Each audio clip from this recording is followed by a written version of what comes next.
Hi, everybody, and welcome to Conscious Talk TV. And I'm your host, Linda Summers, and we are providing information to bring awareness to humanity with our guest, and that is Rick Jewers, who is the divine being of high order. And with that, I'd like to welcome Rick to the show. Hi, Rick. Hey, Linda, everybody again. Thank you for being here. So good to see Colleen and Hung and Yes. all the rest of you.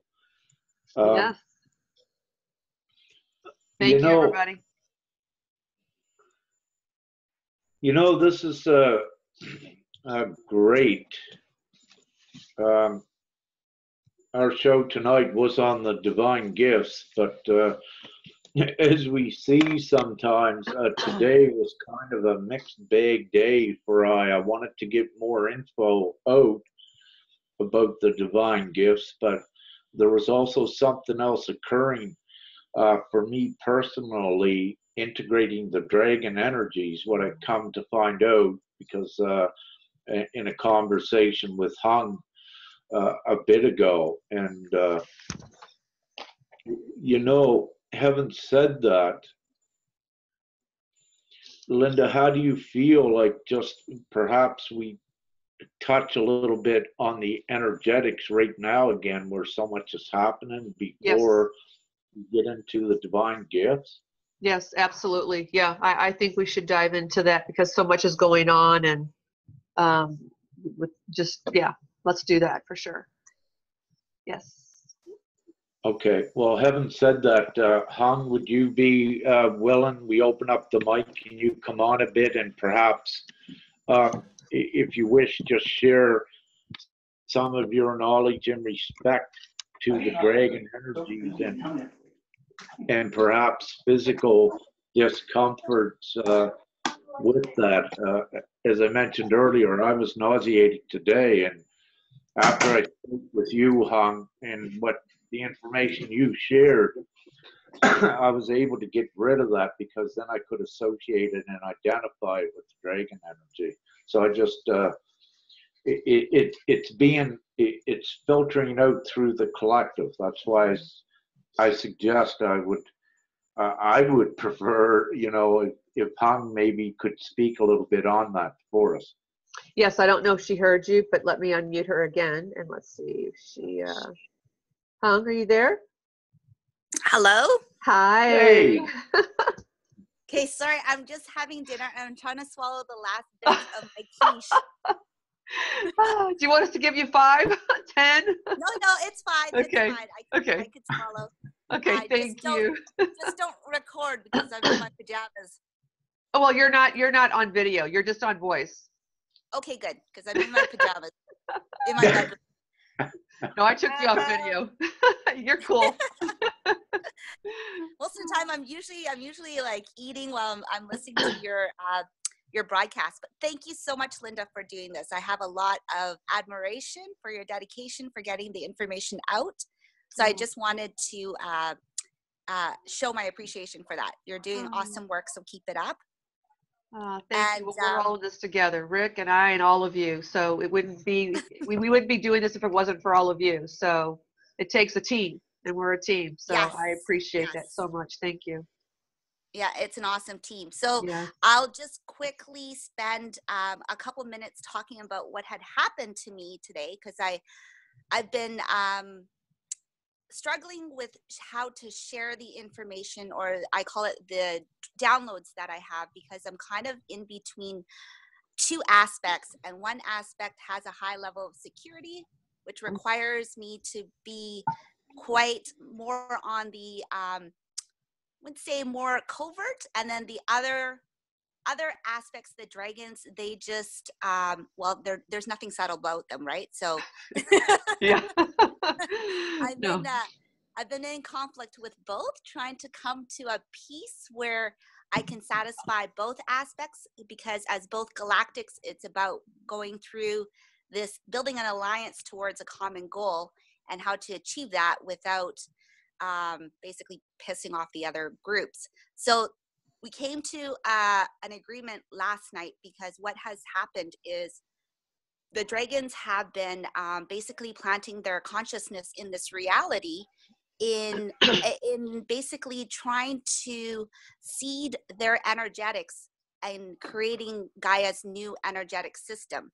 They were part of Gaia's, I would say, all of her versions, and the latest version does require the dragons to interject and assist with that. So what has happened is, I did write a post about it, but I'll just, I guess, say the same thing.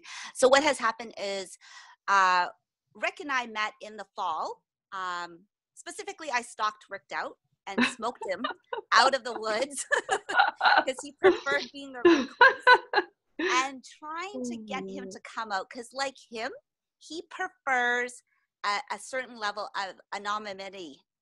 Can I say that properly? I don't even know if that's a real word, but it was one of those words, just like you don't really, when you're part of this epic process of raising consciousness and getting Gaia to 5D, you're not here for a simple human experience. As you know, everybody just needs to shed their shit and pretend that they're not a big deal and just embrace the fact that you are here for something bigger than everybody that is here as just simple humans. So with Rick and I, we were able to basically activate each other's codes and bring in a higher level of energetics into our own system.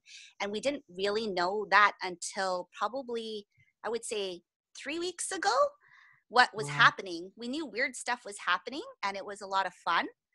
And it was fun, but we didn't really know what that translated into until last night, where the accumulations was in dream time. The dragons have said, we're coming through on the lunar eclipse. And I'm like, I love the moon, but I don't follow the moon. I don't do astrology. I don't do any of that. I'm like the worst numerology person ever. I'm like, what full moon? There's a full moon coming up. And they're like, yes, there's a full moon coming up. You need to post about this, because as soon as our consciousness comes through that portal, big change is going to happen. And it's not about installing fear, but it's about creating faith. And that message needs to be put out, because it's important that in the chaos, everybody feels the faith, because that is what will get us through it. So the dragons are in process. The architects are coming through. So we went through 2 rounds. The first round was the guides. Those baby guides were basically assigned to what I like to call keystone souls that have been placed here to assist.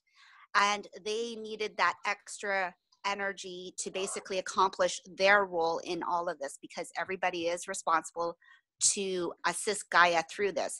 Nothing ever happens by chance. The second round are the architects. They are the ones that will be doing the heavy lifting, coming in and basically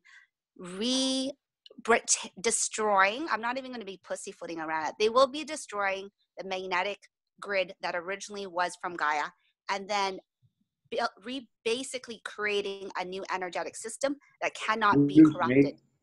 Yeah.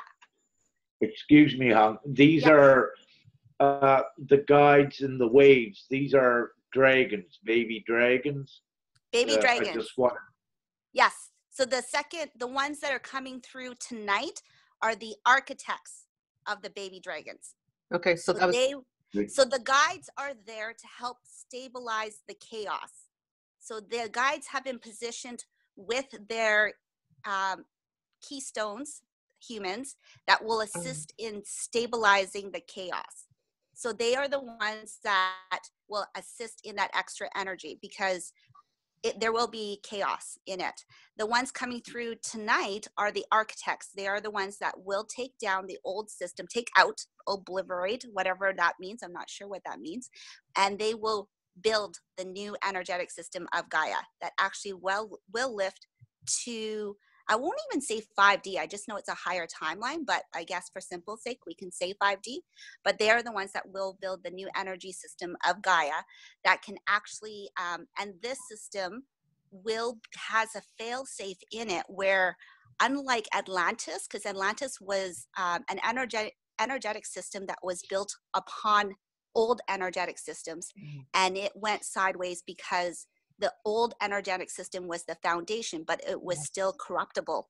Yes. So now that they know, they learned from that and understand they can't build upon an archaic system. That foundation is no longer robust enough to handle the incoming that she needs to be at. So it's just going to be taken out and then it will be built. So Wow. that's, yeah. So I mean, personally, I couldn't sleep last night because I was not really, human hung does not want to share this information because it's like really out there. But I was telling Rick, I'm very stubborn. So what happens is the dragons are equally stubborn. So they have said, you're going to go through purification by fire. The bearers of the energy, like the dragon energy, are ones that are here to do epic shit. So that means you can't just sit there and play a human role. You have to step up and take on your role as it has been contracted. So I just posted today, and that's what's coming in. So a lot of people that are feeling discomfort, it's because you can carry the energy of the dragon that's incoming. Part of that process requires purification by fire, which means you will go through a lot of discomfort. If you don't feel it, that's awesome. That means that you won't be carrying that energy of the dragon. And so it's not harmful if you are not supposed to be doing something with it. But one of the things of the purification is you have to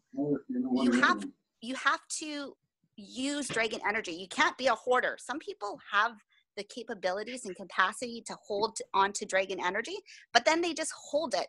And then you get really physically ill. You can't hold it. You have to move it through. You have to do something pretty spectacular with it. You have to give back. You have to feed it back into the energy system. If you hold on to it, you will get sick. So if you're feeling comfort, like Rick posted last night, I didn't watch him because I was actually out having dinner. And because I love to eat. She was doing her human thing. I know. I'm here to eat my way through life. So that's one of my human goals. I love it. I love you, Hung. Well, Rick was posting about heart palpitations. That is actually a signature of all the bearers out there that you can harness dragon energy. And if you're feeling the discomfort, it's because you have that ability and you must be purified by fire. One of the ways that you can ease the discomfort is you use it. And what that means is different for every person. But for today, for me, for example, is I had to basically come out of my closet and just post the dragon download. And as soon as I did that, I felt an immediate relief. It was just like, I was in so much, I had heart palpitations, intense migraine. I felt nauseous. Some points I was I couldn't really see, and I'm like, how am I supposed to post this? I don't even feel good. I feel like puking all the time. And the dragon had assured me, it's okay. You can go ahead and post it. It'll come through cleanly. Don't worry about anything else. It's going to happen. So as soon as I did, I felt so much better. I finally burped. That's how the relief came through. And it's still not comfortable. Today is not comfortable. I'm still crabby and I'm still whiny and bitchy, and I'm trying to be graceful with it. But the good news is it is for a good cause. And as long as you don't resist it and you actually put that energy back out, it will be not as painful. So that's the only good thing about through all of this. There is a purpose to it. So you're not just suffering, just for the fun of it. There is a higher purpose for it.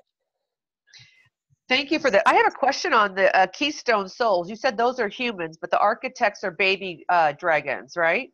Yeah. So the first round that came through are baby dragons as well. Oh, and okay. They are guides. Yeah, they are guides for the Keystone Souls. So the Keystone Souls are basically those that choose to deliver and work with the message that our current energetic system of Gaia is not acceptable. It needs to change. So those are the transformers, the influencers, the communicators, the teachers. So they are amplified. They have their own energy already, but the dragon guides are there to amplify them so that they can get their message out more efficiently and also more powerfully. So those guides have been assigned. There are also a whole bunch of kids. Yeah, I see your hand. Hi. My stomach is growling. Is that a dragon? No, that means you have to eat. Yeah. You have to do the human thing, Rick. Yeah, you have to be Just joking. Sorry, a better human and take care of your tummy. So the 22 dragons have been assigned. Some of them are actually rainbow kids. I would say half of those are rainbow kids, and they are there to watch the rainbow kids to make sure that once they get to that point where they can do more in terms of keeping the chaos down, spreading their love and all that. That's the first round. So second round are baby dragons as well, but they have a different function. Their function is architects. So they will create the space, build structures, all of that. Okay. And then you mentioned the purification of using dragon energy. How would one know that they have the dragon energy? Well, you talked about the heart palpitations. If you have been feeling gross within the last week, that's been part of it's more time specific. So if you have been feeling gross and you want to puke, you have an intense headache, you have intense pain in your stomach. So those three things, because most of the human energetics is in your head and your stomach, or you have the shakes, then you know that you have the capabilities of carrying the dragon energy, and they're doing you a favor by just helping you release whatever it is that is not serving you anymore, so that you can carry a higher level of energy in your system without imploding, pretty much. Wow. Wow, you have a wealth of information about that. You're just like, that's awesome. I mean, very specialized in this dragon energy. I love that. Thank you. Yeah, it's not something that I set out to learn, for sure. But it's just kind of all the dots have connected for me. I would say this last year, where it becomes a little bit more fluid for me, instead of like big gaps of knowledge missing. And I'm like, WTF, what does that mean? Yeah. Wow, that's beautiful. Goodness, that's awesome. Rick, do you have anything to add to that? That was awesome. Yeah. So this is, the process. We are given it bit by bit, as Hung just just more or less said there, and this is the overall dragon energy. If I just jump back quickly, I'm given in October 30th or probably October 25th, to get to the internet, get this message out that I or us created the great white dragon energy. And I did not know at that time what it would entail. I did not know the overall significance of it. And even in this moment, like Hung says, we are getting more information about it as it evolves and becomes stronger. And it's just so very impressive and interesting to watch it. And just before we began the show, as I said, from my perspective, I was mostly working with divinity in the galactics, but hey, now we got another contribution here, which is just so powerful and is converging into all of us as well. And, in respect to that, and Hung can attest to this and many more, when we had our actual first physical gathering, there was this dragon energy was released throughout the participants at that gathering, but then it began emanating out further, that I was witnessing different ones that are part of the Christ Collective. They began exhibiting signs of, that the dragon energy was with them. They were getting their first prompts of it, and to pursue a thought in that direction. So it showed, it's very important that the dragon energy is indeed being integrated, and it is in waves, the way that Hung had said, the baby dragons as well. Like they're a huge energy that we're able to drop on, that we are able to access. And again, I did not anticipate this, but it is very real and very amazing to watch it. Mm-hmm. I have a question, Rick, and Hung. I know she's muted herself out, but if I might bring her back on. So this dragon energy is what I hear you guys saying is actually to restructure Gaia. That's what it was really planted there for, was to restructure the planet. Well, the way that I'm now, like putting more of the pieces together, is that what we did was create this huge omnipotent dragon energy that is connected like to Hung and all of the good dragon energies. For, as she's saying, there are creational dragon energies, and there's also the destructive ones. Okay. So you would look at the destructive dragon energies in this respect, that I'd mentioned before, that the great white dragon energy can be called on by ones when they're dealing with the injustices from this mundane world to support them. And what that does, it comes in all the information that you would need. Let's say if you're in some unjust circumstance by a government or whatever, it gives you documentation and backing to help destruct that, to take it out. And this is part of the implosion of the 4D world we are currently witnessing, where it is being magnified and amplified, that implosion of the 4D world being demonstrated, again, within the Yellow Vest movement. And just a few hours ago, apparently, like in France, that they had arrested thousands of the protesters, or 1,000, and I believe there was one death. But what you're witnessing is the implosion of the government, really, of the government of France, but also globally, because what you're going to have, I mean, you had protesters out there, then you have police and military coming in, and where they killed one, this is going to escalate the public outrage and the anger, which continues the implosion. So there is no turning back for any governments in this respect, because what you now have is the people also rising. And when you have the people rising as this implodes, it's also going to be creating the new, which the dragon energy comes in, which is void of all of these things of the past, like governmental suppression and enslavement and, the ridiculous monetary thing. So the dragon energy is also, it's an extra energy, but it's also, it's so important because along with, let's say, the Jesus belief and God beliefs and, creator beliefs upon the planet, there is also that dragon energy belief, which is so important, and is the actual energy as well, and is all part of creation, as Hung had said. See, every memory, or not every memory, every belief has a place into the creation.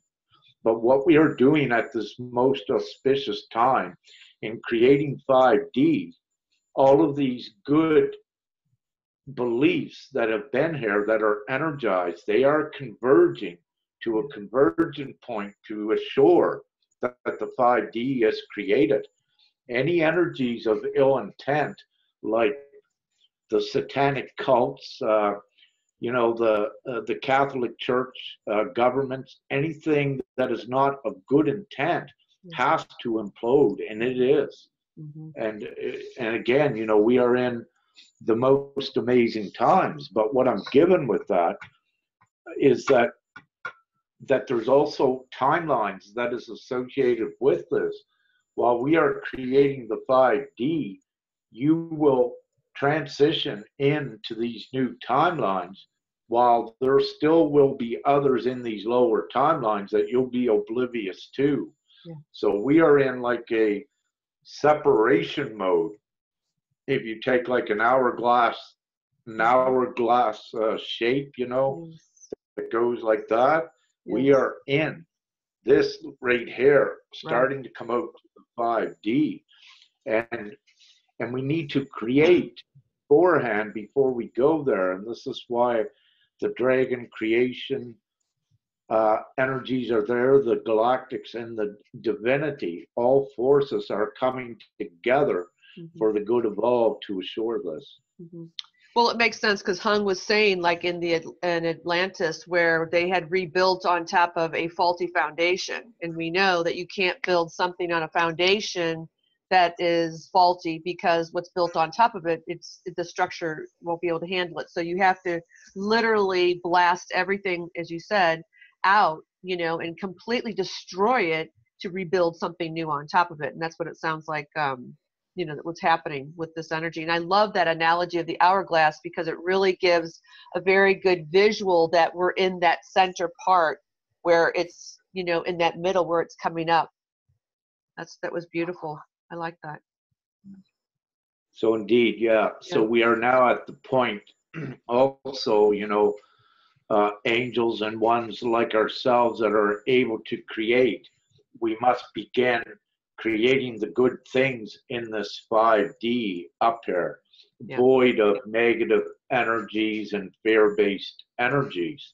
Yeah. So so we are doing that. Like we are the way showers, you know, more so to create and go ahead and create the heaven on earth, or earth in heaven, whichever way. I forget your way you wish to say it, but both ways are good. So, you know, in the least and in the minimum, that's what we are creating at this time. And it is, you know, it is so beautiful to know that, but to glance out in the world, anyone that is oblivious to what is actually going on, they'll say, it's all dark, it's chaos. But what they must understand, it's the light behind that, you know, imploding it. And so it is a very beautiful process. However, we must go ahead, the stronger ones, and begin creating the new as well. And part of that, you know, what we're doing is bringing back a lot of the good mythological and mystical things as well. You know, the creations, the inner child aspect of you is also important, because that is where the magic lies, but that is also the doors to your gifts as well here. And if you're in just the good magic area, well, you're very powerful then, and you can go through many more doors with it. Well, and that's why we're doing these shows too, which I think is great, because it gets the information out there, because it's on different pages and different people see it. So I think, again, like we talked the other night, it's letting people know we're not getting caught up in that, but as long as we're staying where we're at, and other people have the opportunity to look at something and see it and have a different perspective because of, you know, the information that we're relaying out there, they can have a different perspective with that.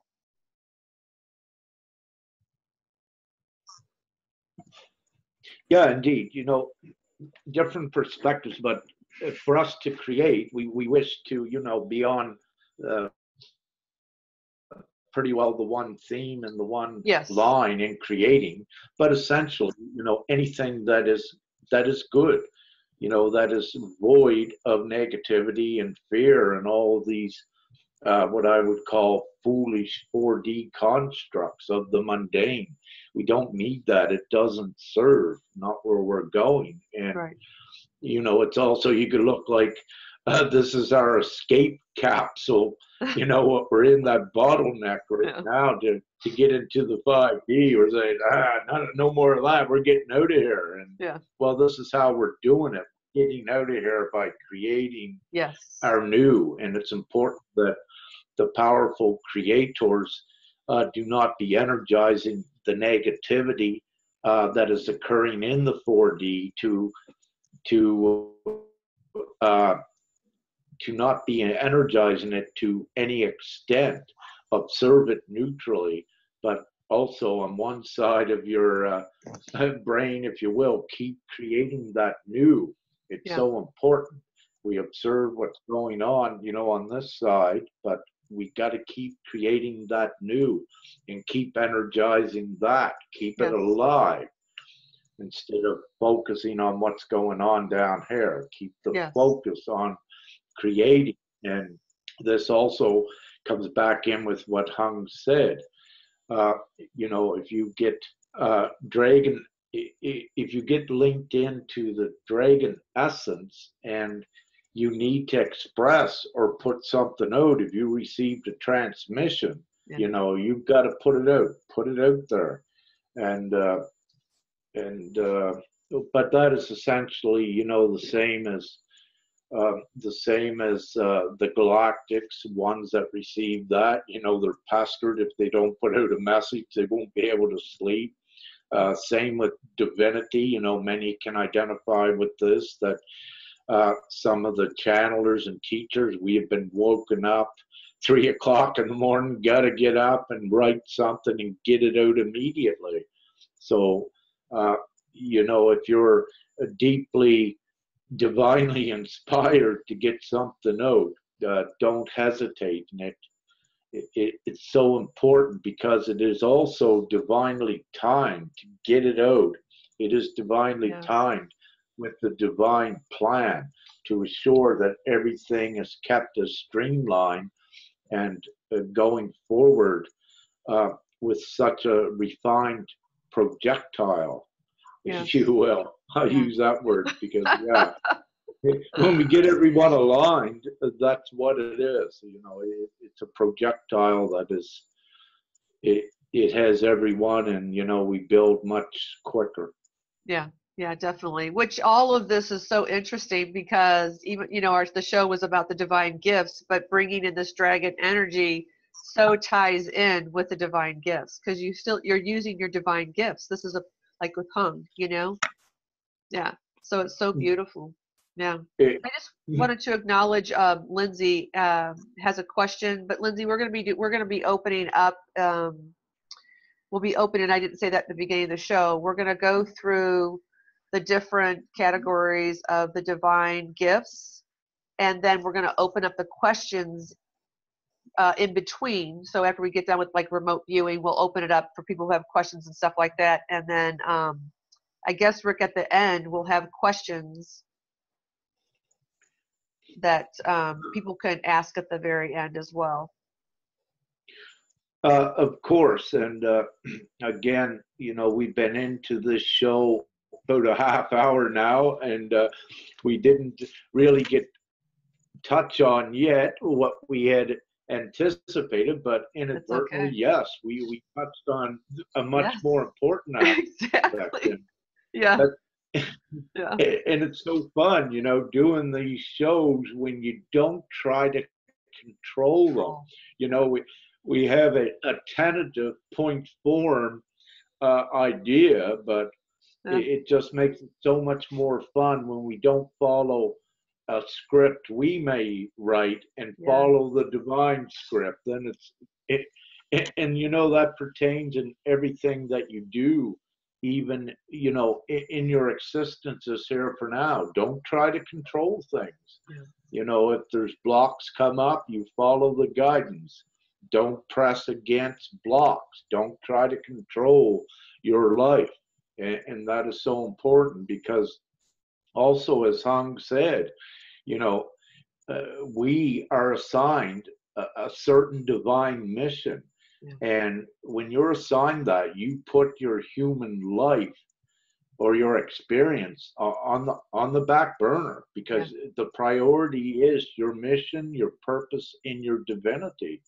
And as Hung said, too, it will not let you go. It'll make you very comfortable. And that's the same as the blocks. Don't try to control. It's much easier to go with it. And I know there are many times when that would defy what you call as human logic.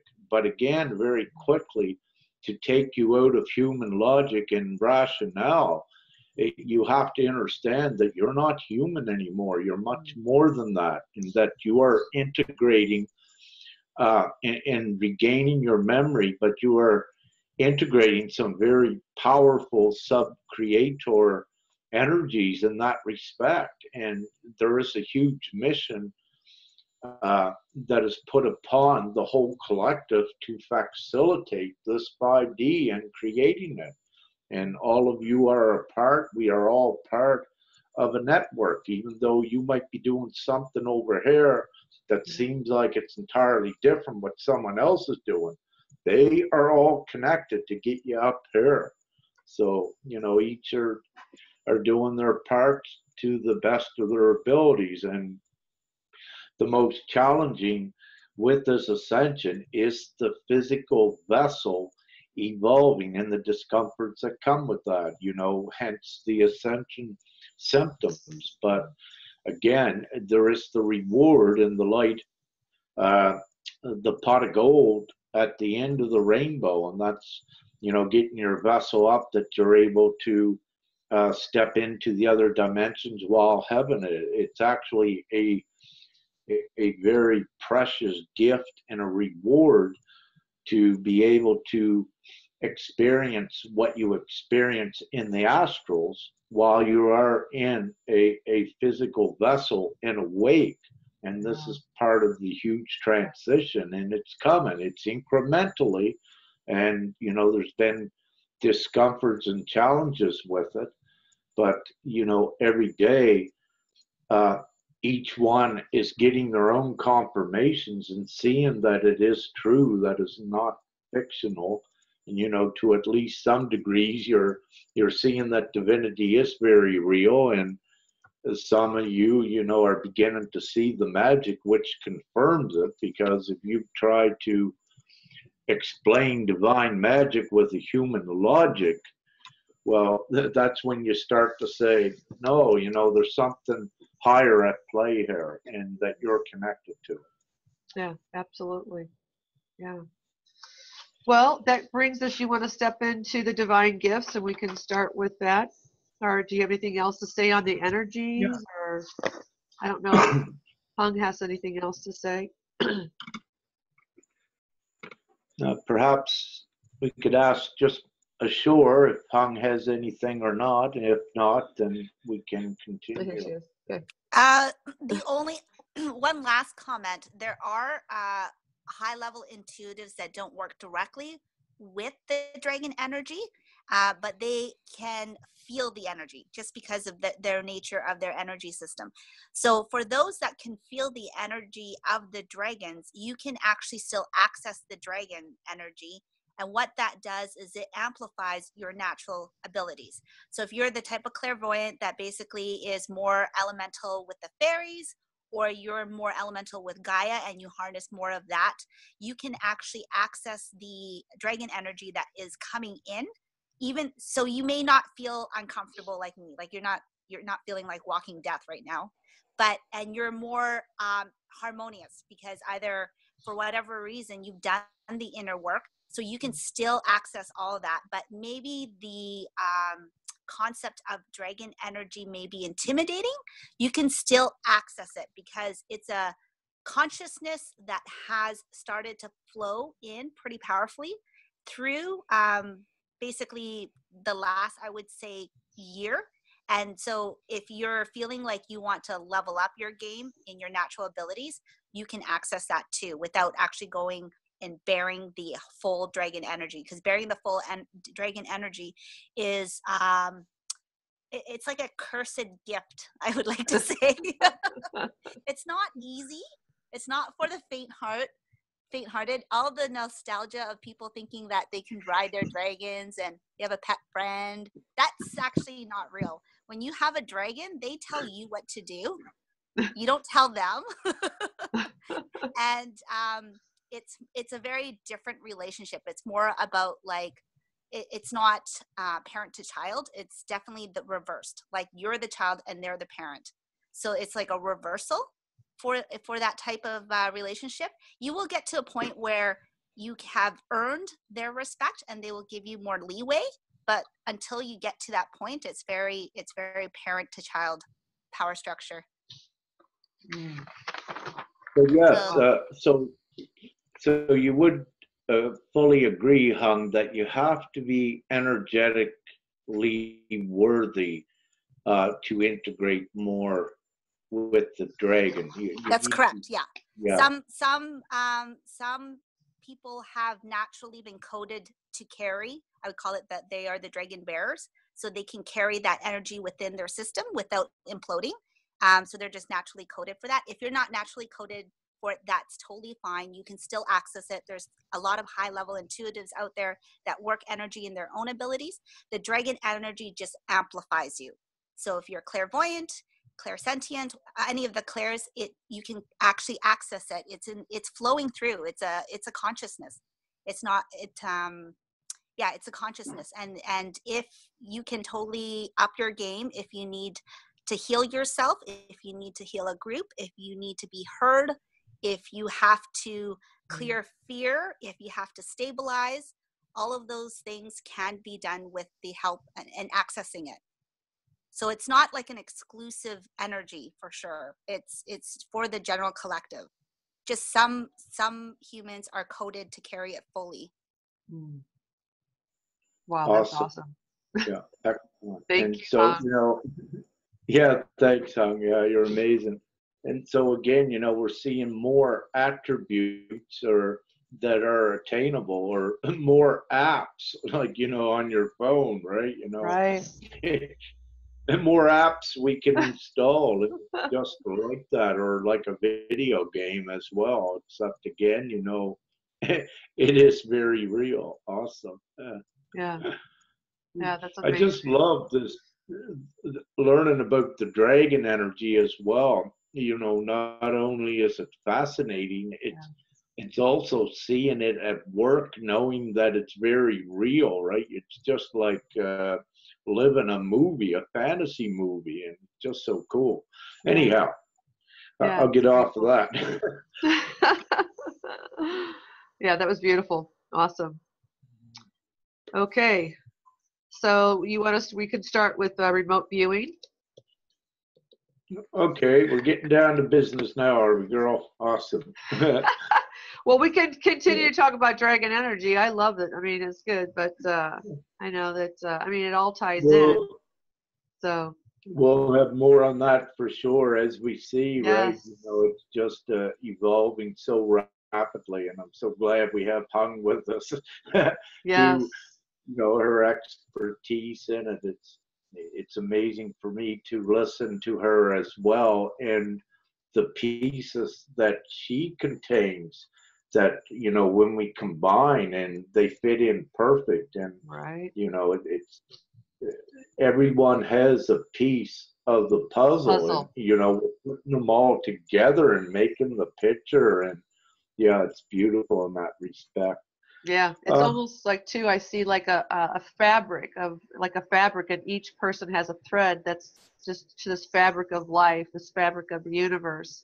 Yeah, that's beautiful. And that's a beautiful way of putting it as well, because it's like a networking. Yes. And the more we do that networking, the further it expands. Your telepathy, all the gifts are shared. The more you bring in, the more gifts and keys and codes are shared, and it just, it expedites the building of it. Yeah. It's very beautiful. Yeah. That's awesome. So, with the divine gifts, what we are getting into, I wish to take this much further. We will touch on a bit of it this evening. Yeah. But what I will say, it gets pretty extensive. But as we mentioned, Linda, will most likely, break it up into several shows. Yes. And the remote viewing one is, where we'll begin. But before that, what I suggest again is that, before utilizing any of your divine gifts and even these higher gifts, it is important the caring of the physical vessel before exercising your divine gifts. It is good to, let's say, before you will be doing your divine gifts or your exercises, like actually doing a remote viewing, going in and doing divine tasking. I strongly encourage about 24 hours at least beforehand, or even 3 days, to assure you have plenty of good water in your physical vessel. And the water is important because of the electrical currents. Remember, you are energy, and energy is electricity, and it makes you function so much more fluently and better with that when you have all of the cells in your physical body energized, which are connected to your energetic field. So it makes a much stronger powerhouse. So the water is very important, the alkaline water. And your breathing preparations. Breathing, again, is so important in this. What we had put out, in the prerequisites, we did that show, Linda, perhaps a week or two ago on that. The prerequisites are also important for the breathing. And not only through the water does it, it charges your system, but the breathing also, the air that goes into the lungs, the air is actual energy, which is very important, that goes in and also assist with intensifying your energetic field to much higher degrees, intensifying it to a higher purity, where the physical vessel is not as laden so much to the chemicals, like Sharon Piccolo put out today in one of her posts about the chlorine and the chlorine gases. Like, for instance, if you're having showers with city water and the chlorine is in there, well, when you can smell it, or even when you can't smell it, but when you can smell it, it is a gas, and you breathe it in. And what it actually does, where it's a gas on the physical human vessel, it begins to kill cells on your lungs, which diminishes your lung activity as well. So there's many tricks and things that, it's a good idea to perhaps keep in mind when you are, just excuse me, sorry, I need to shut off the phone. So, it's many things you can keep in mind before doing your very extensive divine gifts, where you're going to be, what you wish to do with these divine gifts is you wish to charge up your energetic field, which is your consciousness, before you begin doing these gifts. Then you have, let's say, much more fuel. You can go much further into space and time. You can be just so much more effective. You can be so much more lighter when you're traveling as energy. You don't have, from your rocket launcher, which is your physical vessel, you don't have the chemicals that is weighting that aspect of your energetic field down. So you wish to keep your physical vessel as purified, as you can, absent of the chemicals and anything that is not compatible with energizing your physical vessel. So again, all of that is so important. the prerequisites. The more that you do that, you will see your own confirmations of your magic, even in your daily life.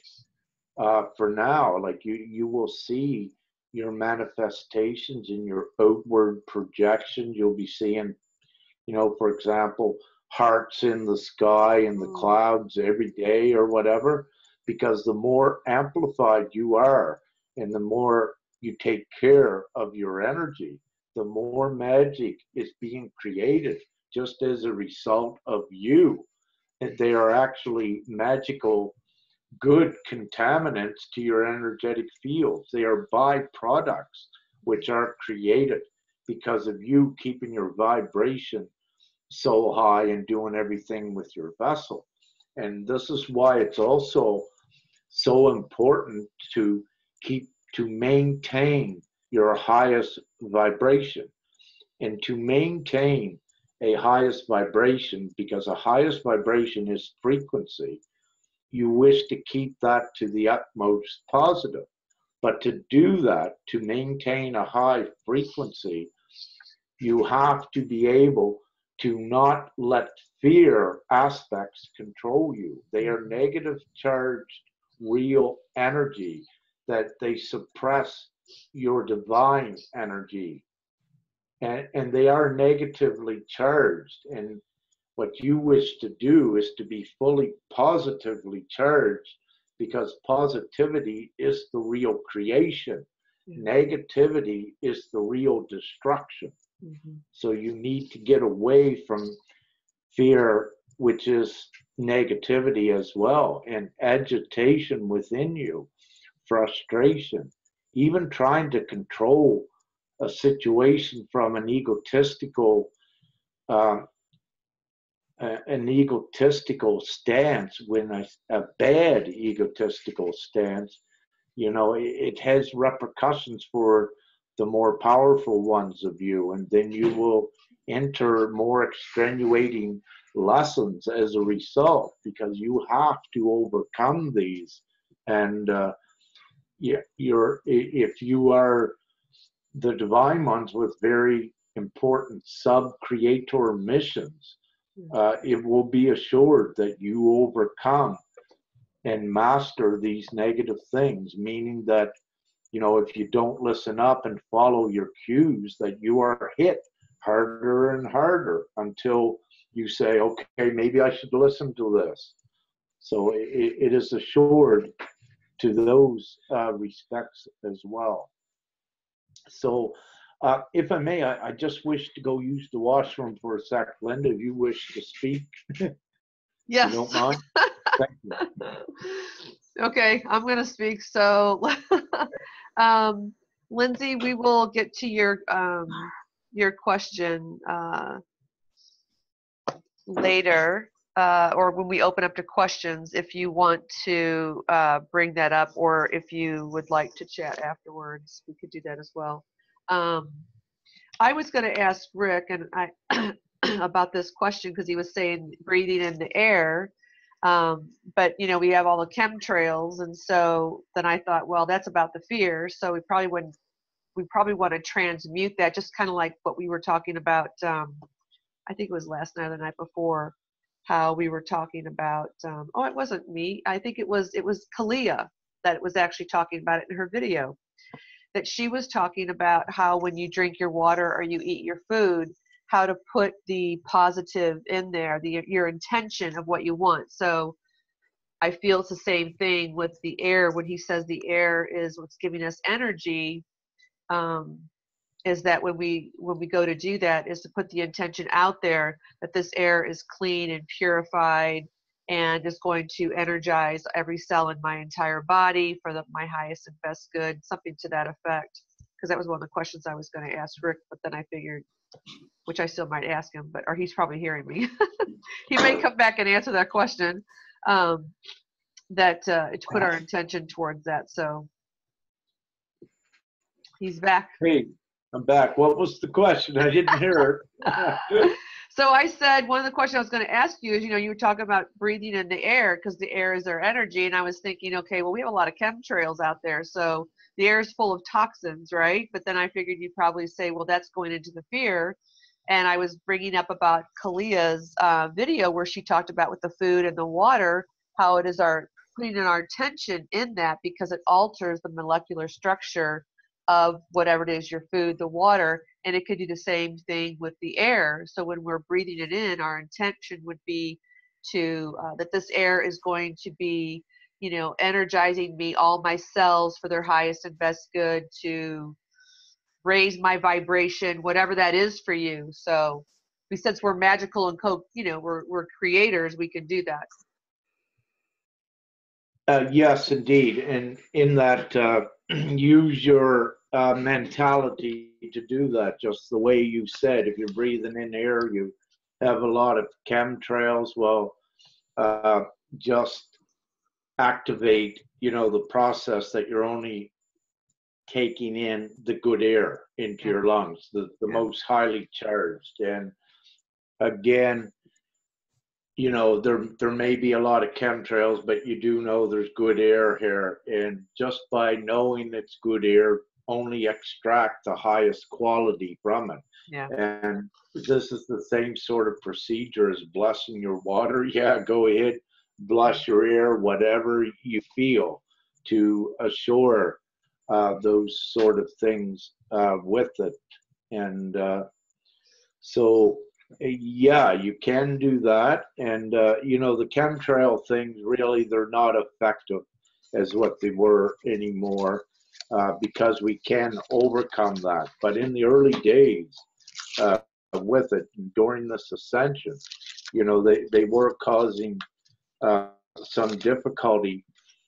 Let's say what they were doing was, it was taking energy that, like, for example, I as an individual, when the chemtrails were there, I had to exert a certain amount of my energy at dissipating them, or not letting them affect me, where I could have been exerting my energy. Some noise. Where I could have been, putting all of my energy more so into the creational aspects. But what has occurred, also the physical vessel has been advanced over this time, that you are now much more powerful. But back then, you were contending with many things, trying to get the physical vessel up to such a level that you did not wish to exert so much energy, like on foods, on chemtrails, and these sort of things. Right. That's why, you were guided to clean up your diets, clean up your water, get all them obstacles out of the way so you can get empowered more, and then you combat the chemtrails and other things from a much higher state, where it did not take much of your energy to do it. Right. If that makes if that answers the question. Yeah, it does. And then also on the water, we talked about this in on one of our shows. It's, how do you find really good water? We don't have any springs around here, you know what I mean? So it's like, I structure my water, but so I know I feel like I'm drinking good water. But when you go to the store, everything says it's good water, but it's got additives and buffers and things like that in there. So yeah, it does. And for the individuals, begin trusting your guidance system to which water you should select. Okay. So, connect with your angels, divinity, father, mother, whatever aspect of that, to say, hey, I want some assistance. Which one? Right. And in that way as well. Okay. Is what I suggest, but also I suggest, going to the spring water and watch that fluoride content. It's good to know about that. You don't wish to be drinking water that is decimal 5 ppbs of of fluoride. Yeah. So try to get it 0. Nevertheless, I don't wish to get right into that because you don't need to contend too much with that now. Just do your best in getting your best water with it. Okay. Now, And did you want to going forward. Did you want to open up to questions with the breathing and the drinking lots of water for preparation, and or did you want to? No, I don't feel think we really good. need to. Yeah. Well, okay, just hold on for a sec.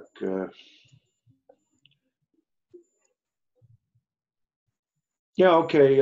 If you don't mind, let's open it up just for a moment. I see Cheryl Lynn has an important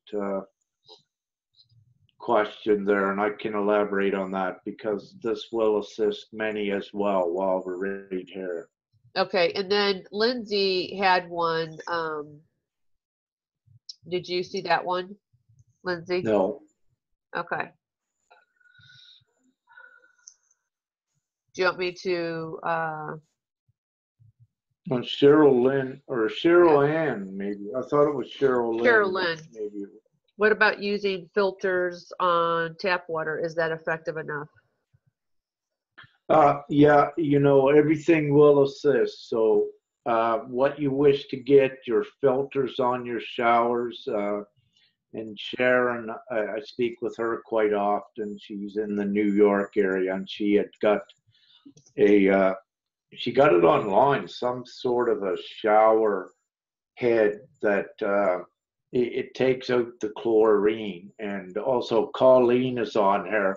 She also just got one as well that takes the chlorine out of your city water, and they have filters in and you can change them, about every month or so. So for the time being, the main thing is getting rid of that chlorine out of your bath water, out of your drinking water, and trying to limit the effects of that as much as you can through the filters. So yes, you can buy filters to eliminate the chlorine. You also have the reverse osmosis process, but I would more so say to have that and also have your filters if you're in city water, because that is also important. But also you can go, I checked out a store, pure water store up here, and Colleen had guided me towards it in Vancouver area. And I checked out the process there from the city water, and it goes through several stages, and without, let's say, he made it pure water. And what I got from that is that his several stage process was good. It did eliminate the chlorine.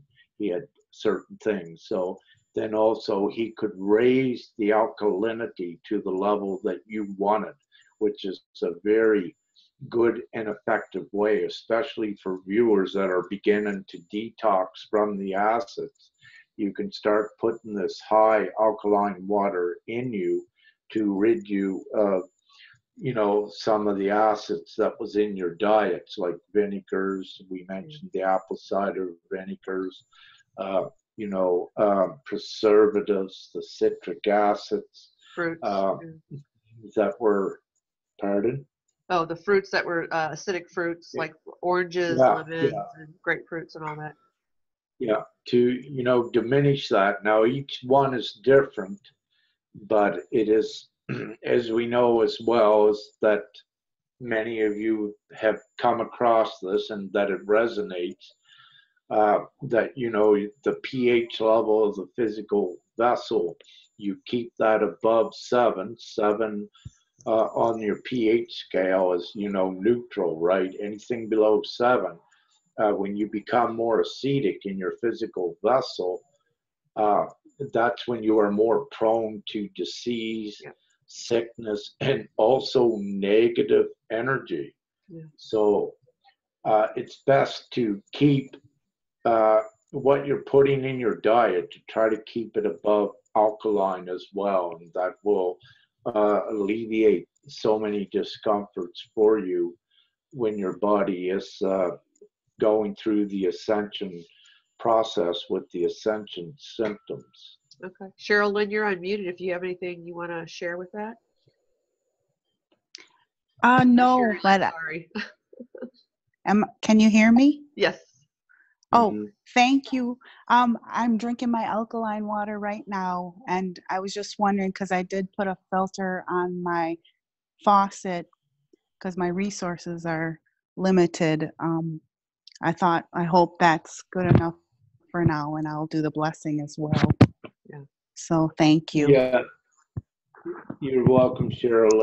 And you know, everyone can only do the best with what they have there, but it's always good to bless your water, you know. Yes, will do. And I am going to look, if anyone has links on some good prices for the shower heads, Yes. I'd love to receive them. Yes. Colleen, I think it was Colleen. Doesn't Colleen have the, did she the one that ordered it out of New York? No, I suggest Sharon Piccola. Oh, okay. Sherry Lynn, she may be one of your friends, Sharon Yes. Piccola Hartman. okay. Okay, yes, Yeah, I'll reach out to contact her. her. Yeah, she might give you the link online where she got hers. Colleen just got hers at the same place where I went and got some alkaline water a couple weeks ago. So, and it was Okay. beautiful tasting water I got there. And Perfect. I got 2 gallons and out of that area because it was not around the mountains where I usually get the water. And I will say I was very impressed with the quality of that water. So having said that, you know, if you're in towns, and it's, if you can get a good water place that when you ask the ones, you know, have they eradicated all the chlorine in it and also mineralized it to a small extent, but purified it and alkaline it as well. And when you find a shop like that, that is pretty good water and it's pretty cheap. You go in, you get your jug, and you can refill them, you know, your first purchase. It would be perhaps a lot cheaper than going in the store and buying gallon jugs at a time. So that might be a cheaper way for some of you. I know a lot of us struggle with finances and watch the money in the now. It's going to get better, but Yes. you know, to get us there, we got to do what we got to do. So yeah. Definitely. Sounds good. Thank you Yeah. so much. Thank you, Sherry Lynn. Wow. Okay. Did you want to do Lindsay's at the end of the show, Rick? Pardon? Did you want to do Lindsay's at the end of the show? It's regarding a situation that happened with her, with her family. Yeah, perhaps. Yeah. Okay, Yeah. Lindsay, we'll take that at the end of the show. So I know you're up there, so I'll get you at the end of the show then for sure. Okay, Dawn Marie, any input on possible power grid failure?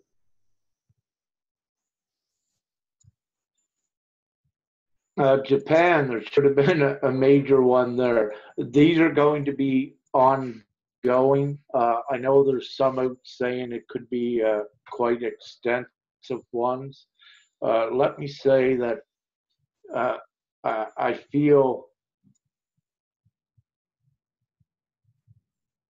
that you know, you will be seeing some of these, but it doesn't really pertain to what we're doing right now. But you will see more of it, perhaps, on a wider scale, larger scale. Dawn Marie, do you want to comment on that? You're unmuted. Dawn Marie. Oh, she might not be there. Okay. No other questions? You want to go on to the next divine gift? Yeah, and again, a little bit more of an introduction, getting Yes. in there. And you know, all the viewers, please bear with us. It takes time with this, as we know. And we're getting there.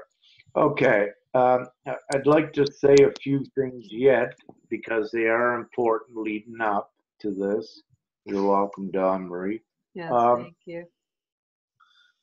So what we are entering now is we have, during this ascension over the last several years, we have ones that have been mastering negativity and fear and getting themselves up to the higher levels, doing all of their inner work and, everything that they could. So what we have now is we have right at this time, many more and even more are entering it, what I call the state of triality. And again, we mentioned this word a few times before, and I love using this label because it does put a good gauge on that level. And for the viewers, again, simply what you could say is 4D, a singularity. When you are in the 4D, but also in the 5D awakening, you can look at that as the duality.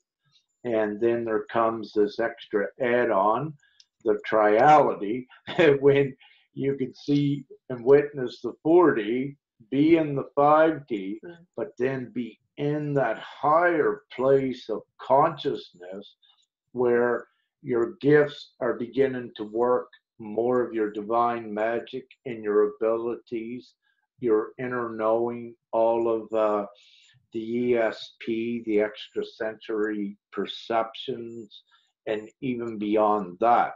So it is for the ones that are at the level that they have been operating in a triality. There has been,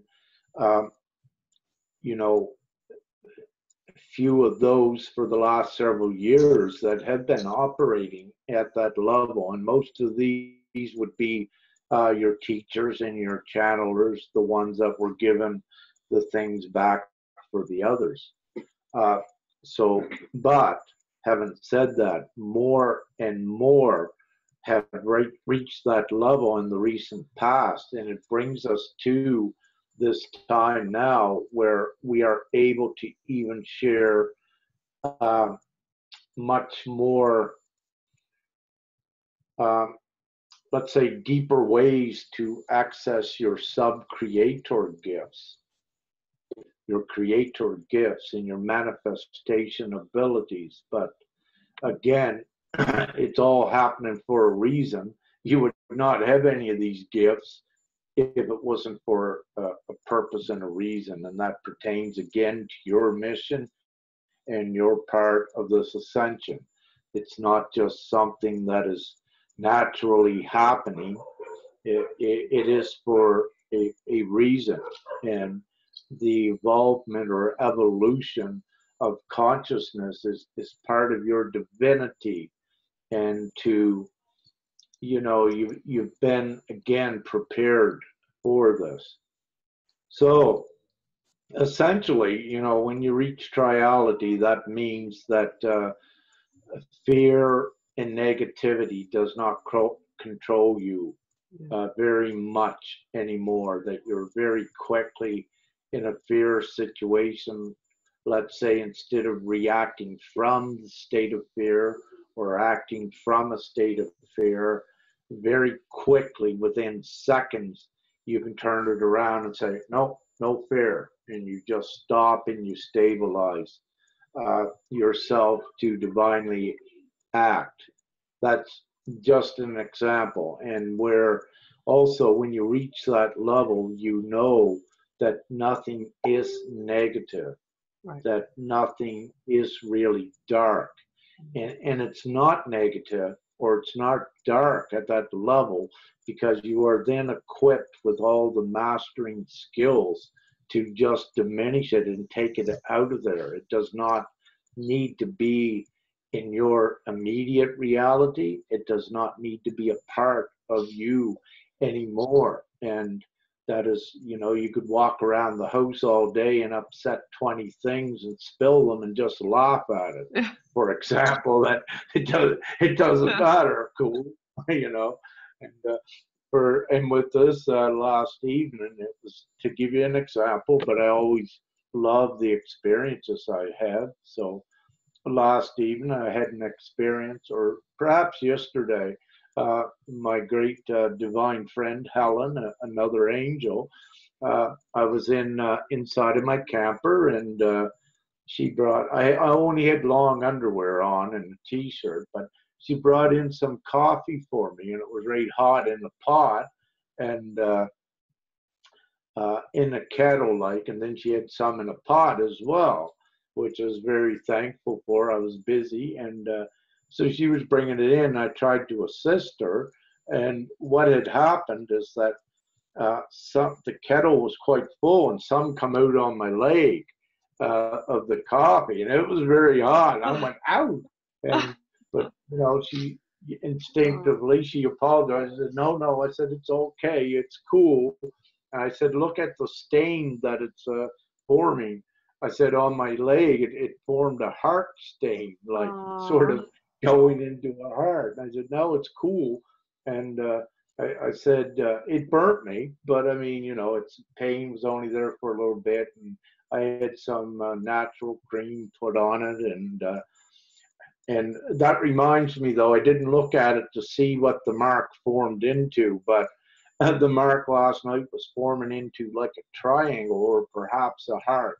So I didn't look today. I forgot about it until now to see what it formed into. But getting back, to the point, it was burnt. So what, right? It only hurt for a moment, and we just laughed about it and said again that it happens for a reason. Yeah. So, these are ways that, and if you look at it, with this certain incident, it divinely had to happen. It really wasn't an accident because there's no accidents. And, but I forget where I was going to go with that, but I'll get off of it anyway.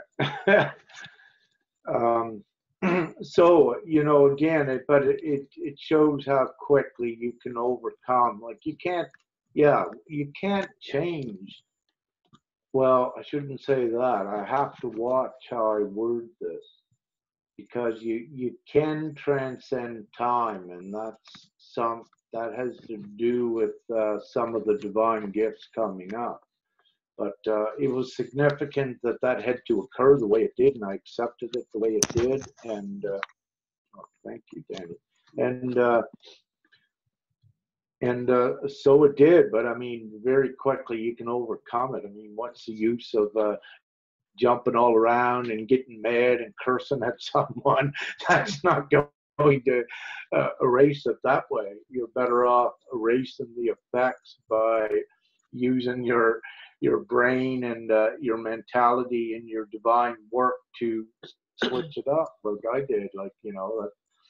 Just a little bit burn sensation, put something on, and we kept chatting about more important things like the ascension, and yes. What's happening. So great. Yeah. So instead of rambling on again, trying to keep this short as we can. So essentially, with your divine gifts, again, and what's happening in this now, as everyone, we've been saying this, you are creating new realities. You're actually creating a big reality, but you're also connecting little realities for yourself to go into the big reality too, to join with all like-minded where we want the good things. Yeah. So you are doing that, and you also affect it through your energetics, your aura as well. But you are also, it's the 5D energetic grid. If we got to put a label on it, this is 5D up here. And, that is the energetic grid, which encompasses all of Gaia, which you are a part of, and that you are accessing, and you are building more every day.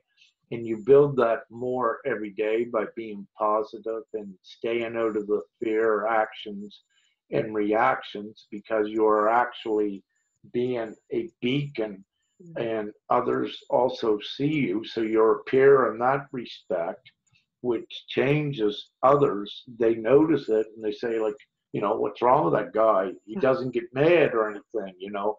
And they say, well, that's cool, you know, after a while. And you want to be that way because you see it as being powerful, and they will as well. So you build in that manner too, by being the peers as we always were.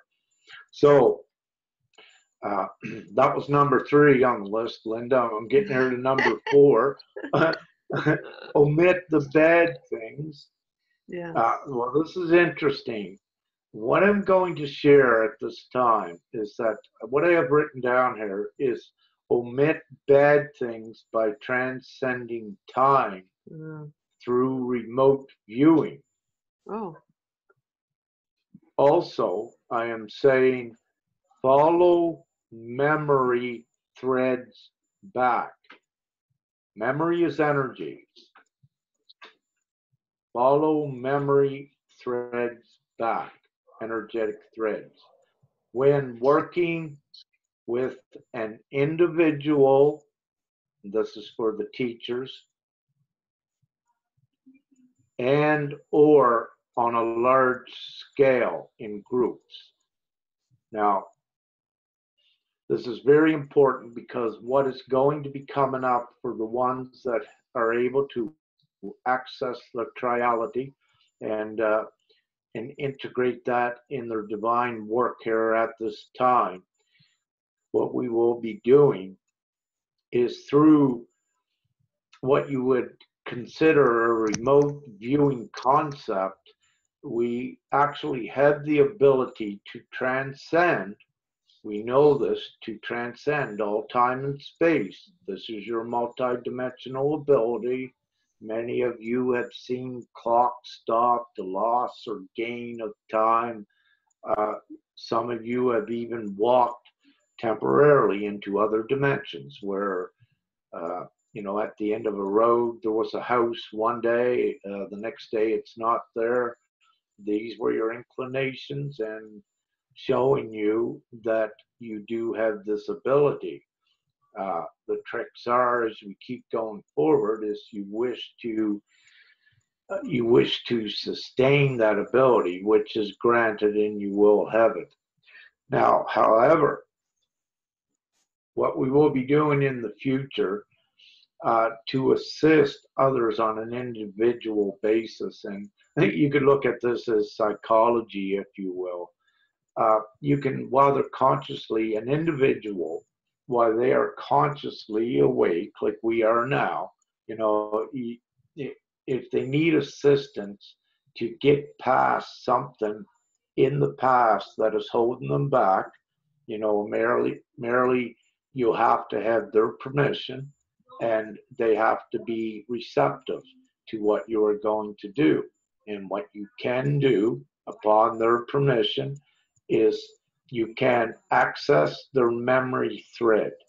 You don't need to know their memories.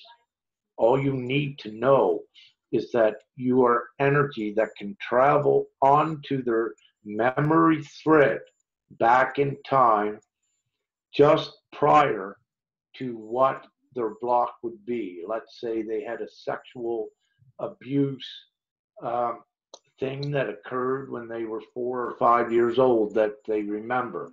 What you're able to do is go back before that occurred with their permission and change the energetics, change it up so that it did not occur with them, by changing the polarity of it and eradicating it as a block from their memory. Wow. Now, That's awesome. but also on the larger scale, also, and I will be writing this up at another time, and we will be putting it out so that, you know, others can print it off and follow it. So more or less, Linda, Yeah. I would say at this point we're doing an introduction via this way, and I'll put out the rest later. Okay.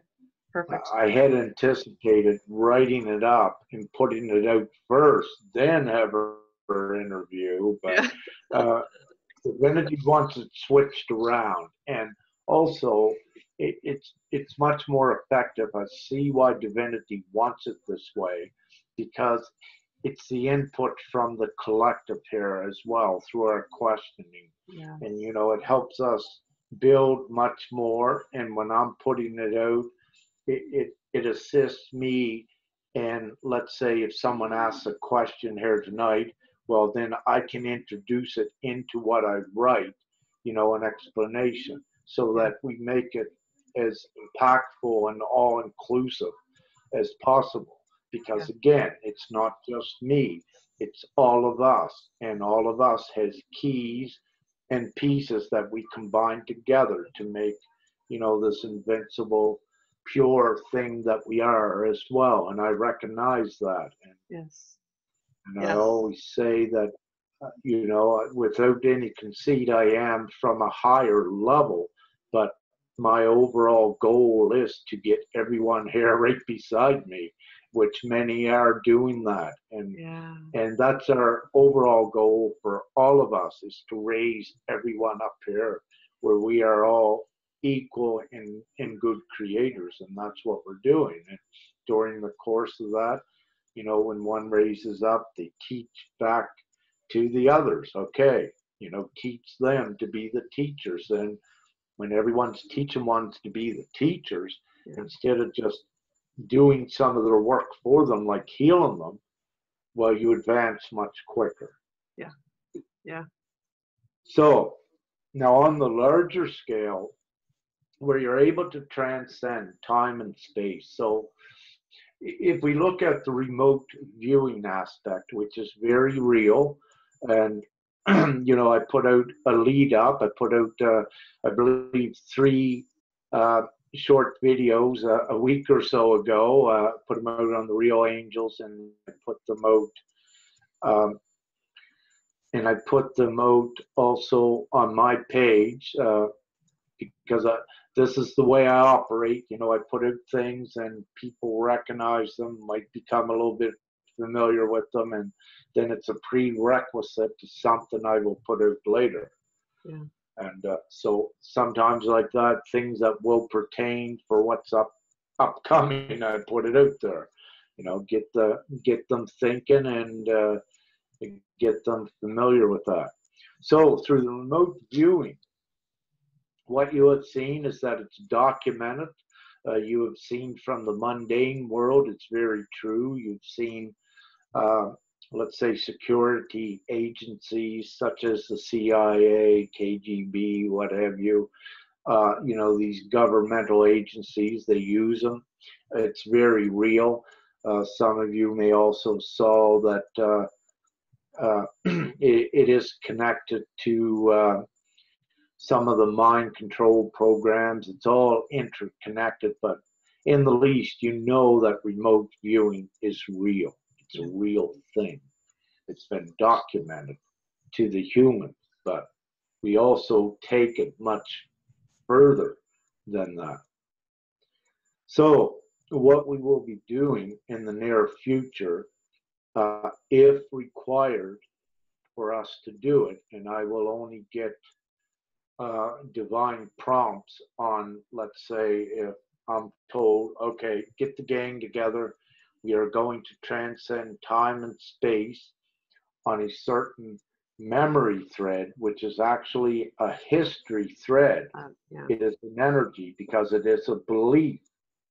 And we may be going as groups going back and omitting segments of history and time out of there as we keep evolving up into the 5D, because we need to create a history that is absent and void of negative things. So when we take certain things out of history, what we do is we change the now and we change the future.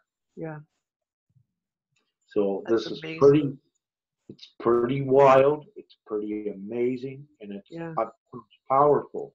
But again, some of you can relate to, what was coming, what is coming, because of what you have experienced over the last several years with this ascension in your own abilities. Again, in this time, you can look up in the sky, you see hearts and, in rocks. I mean, did you see that before 2012? No, not very many. The odd one would see it, but now more and more are seeing it. So again, it shows you that we are advancing. Yeah, and rainbows in the sky. And Feathers around in the the sky. moon. Around the moon. Yeah, everywhere is, the beauty. It was not there before. It just become more pronounced since 2012. And it's not that we're looking at the sky more. It's just that it wasn't there. And that is the main thing. Yeah. It's pretty amazing. I love the idea of, so do you guys have to do a lot of that? I mean, will going back into the memory threads to recreate the history or to delete that belief in the history? I know you've done some, correct? In the past, like Paula Fontanez, her and I, she's so beautiful and I love her. Her and I, yes, have done remote viewing in past histories. And what we had to do was several times we went back and we changed things and rectified them. But we rectify them at an energetic level when we go into the past. That what happens is that, okay, so this is the past. So we go back there, we switch things up, okay, and this is the now. Yeah. And what happens is before we went back, you had the past have an energetic effects because of history on the now. On the now, so yes. What we do when we go back, we hit the energetics and we change it. So then what happens, oblivious to most, that in this now, they're no longer affected by the negative imprint and the negative energetics that once had. Right. It become, let's say, oblivious to it, and it fades out of existence.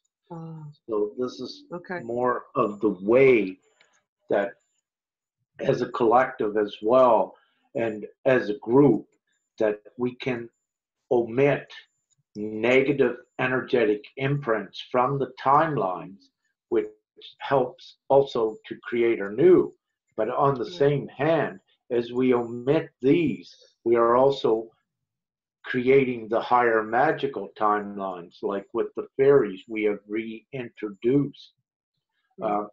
Dragons, which are beautiful, but that is also connected, as Hung just shared with us, to the higher aspects. Right.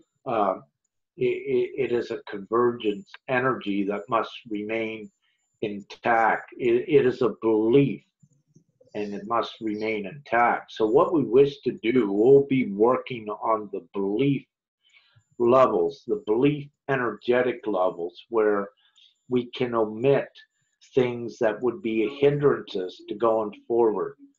So we do this on an energy level. It does not matter what it is. What we do is we eliminate the energy or switch it up.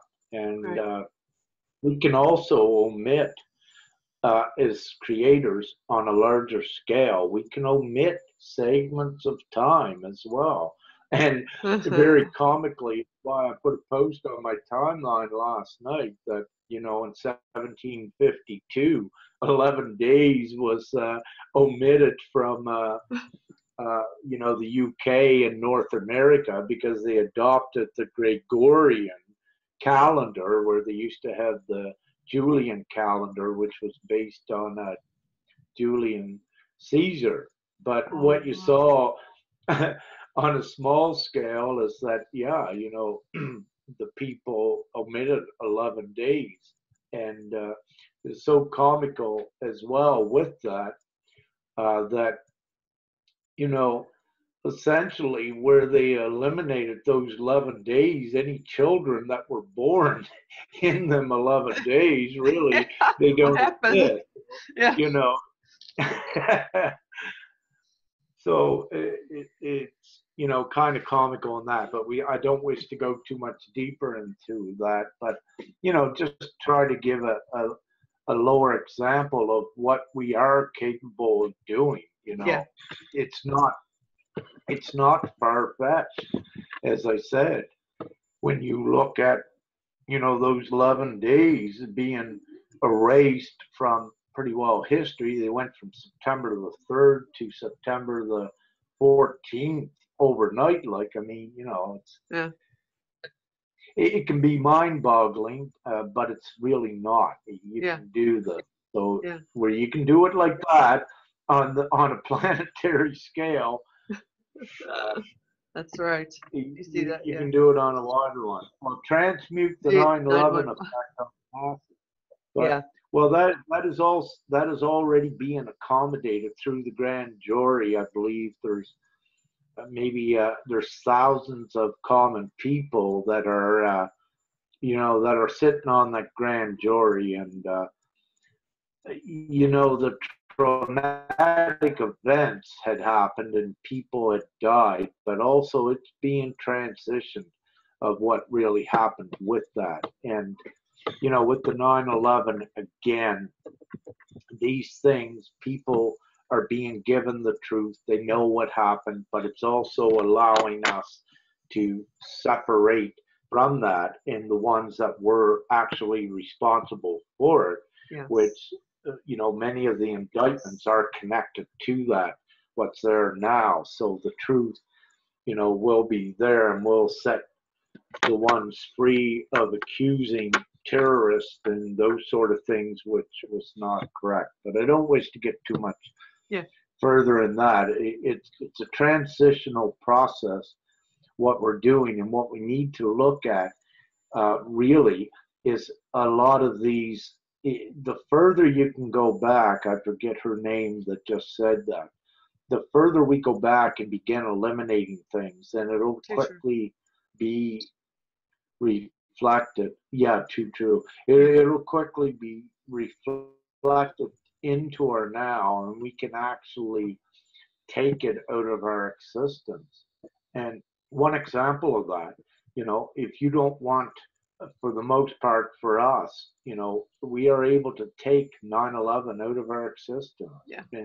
But even anyone, you know, that had, you know, that perhaps lost family in that, you know, they do have that choice to dissociate from it in some respect. It is, again, it's on the creational level with your mind, what you wish to have into your existence. And again, this quickly goes back to, what do you want to create here in your new reality? And I will at this time say that, you know, the ones that did die in that 9/11 did not die, because we don't die. Once you get up in the higher dimensions, you'll see, angels. Yeah. You know, like the homeless guy the other night, a couple nights ago, I posted about, you know, he left behind a legacy of what happened, but he died. But he really didn't die. We don't die. And this is why your ghosts, you know, are there, and all of this. It's your ghosts are actually, you know, your family members or what have you, they're multi-dimensional to a certain respect, that they're able to enter, you know, this dimension, not fully. Oh, okay, I'll put it this way. They were a human or a ghost as well. And then this gets into time travel and different other things in that respect. I don't wish to complicate it. But again, everything is not the way, and many of you know that, the way you were taught it is. You know, it was intentional. So you know, getting back to remote viewing, and that's the way, you know, teachers, you can begin to assist others to quickly get them past things. You know, you can change their mentality very quickly, because what is very true, and I will say it again, anything in their life, in their past, if they lived for 50 years, anything in their past 45, 50 years, it had to occur. There was nothing they could have done that would have changed it, because it's part of their learning. And to get them to this now, no matter how bad and negative it was, it had to occur for them in this now, the ones that are watching this and that are advancing. So, you know, there is no real blame nor guilt, because one way or another, you would have been subjected to it. Now, I don't wish it would, it may seem cruel when you are uncompassionate, if you think from the human level what happened. But once you began to integrate more of your triality, then you will see that really it was there for you to get you to this level, so you can overcome these and do much more. Because you are actually, right now, all of you are dead from what you were. You were reborn again into another timeline, into another ascension. Yeah. And that's what it is. So you are learning the new existence in the 5D, which you don't need anything from the lower dimensions anymore to to guide you. All you take from that is the value that springboarded you here. And you know that it all was a value, and that once you get up high enough, you will see why. If someone, you know, you will see why the what you perceived as the most cruelest and bad things, once you get up to where you're going, you'll see why really they were not bad and were not cruel. But that's much further ahead. Yeah. You know, one thing I thought about earlier today, Linda, well, really didn't actually think about it. It was sort of a transmission, Yeah. and a perspective. And what it was that it had to do again with the Catholic Church, but not only the Catholic Church, other religions that said there was a hell.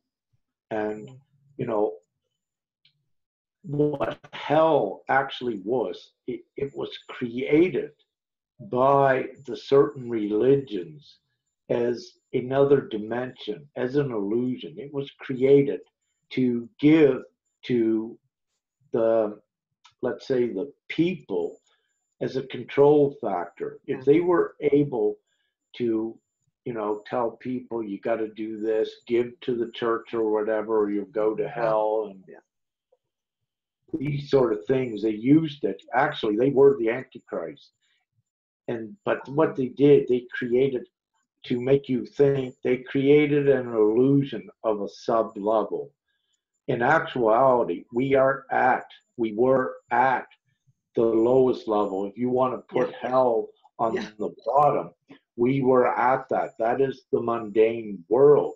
But to deflect attention from them and to make them look like the good guy above it, they created something lower that they named hell, to do that, to maintain the control over the people.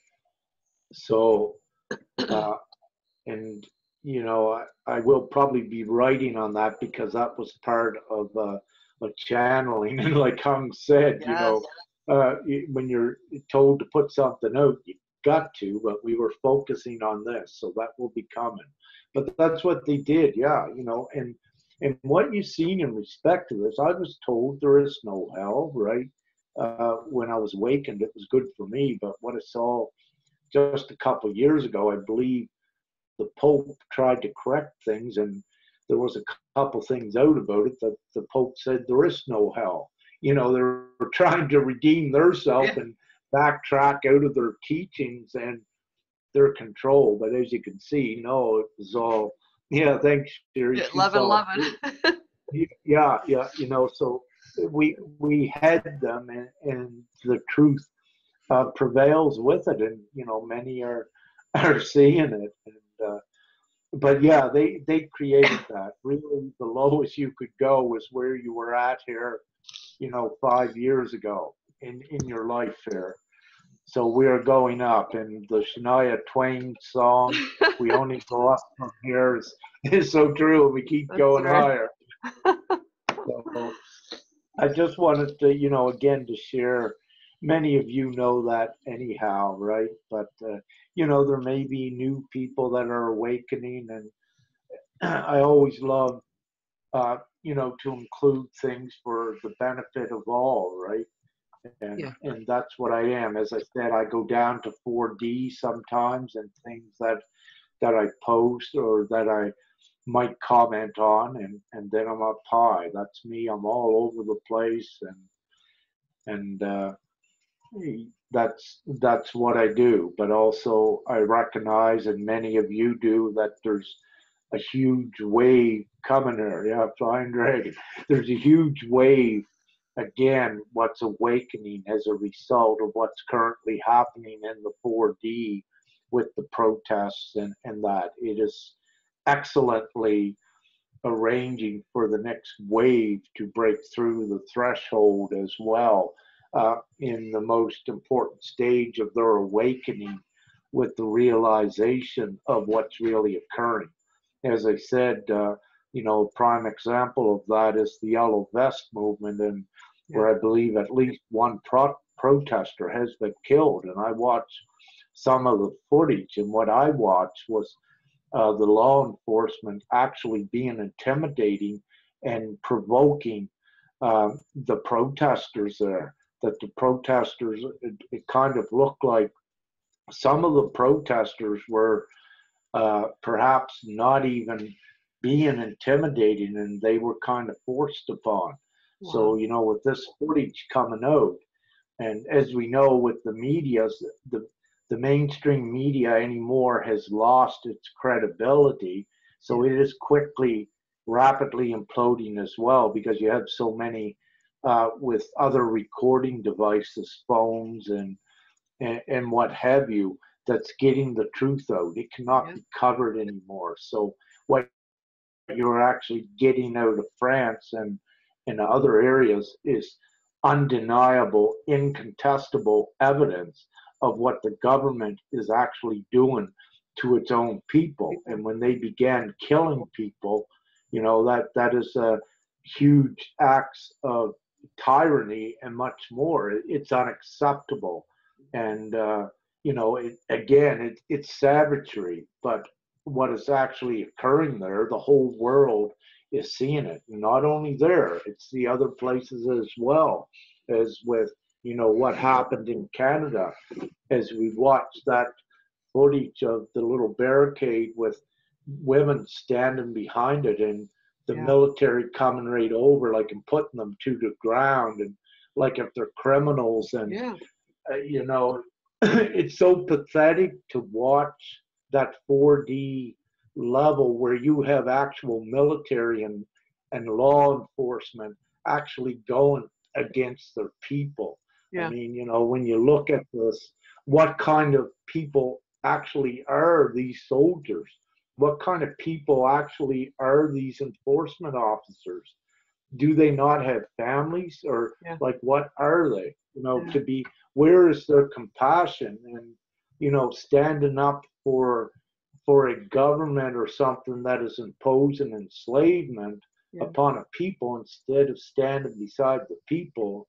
You know, the separation is caused by them, by their choices. And again, if you were to take some few numbers of right around the world, the masses and the people are the vast majority that do hold the power, and nothing stops it. And Yeah. again, quickly we go to India, with the peaceful demonstrations there, but the huge strike, they were striking everywhere.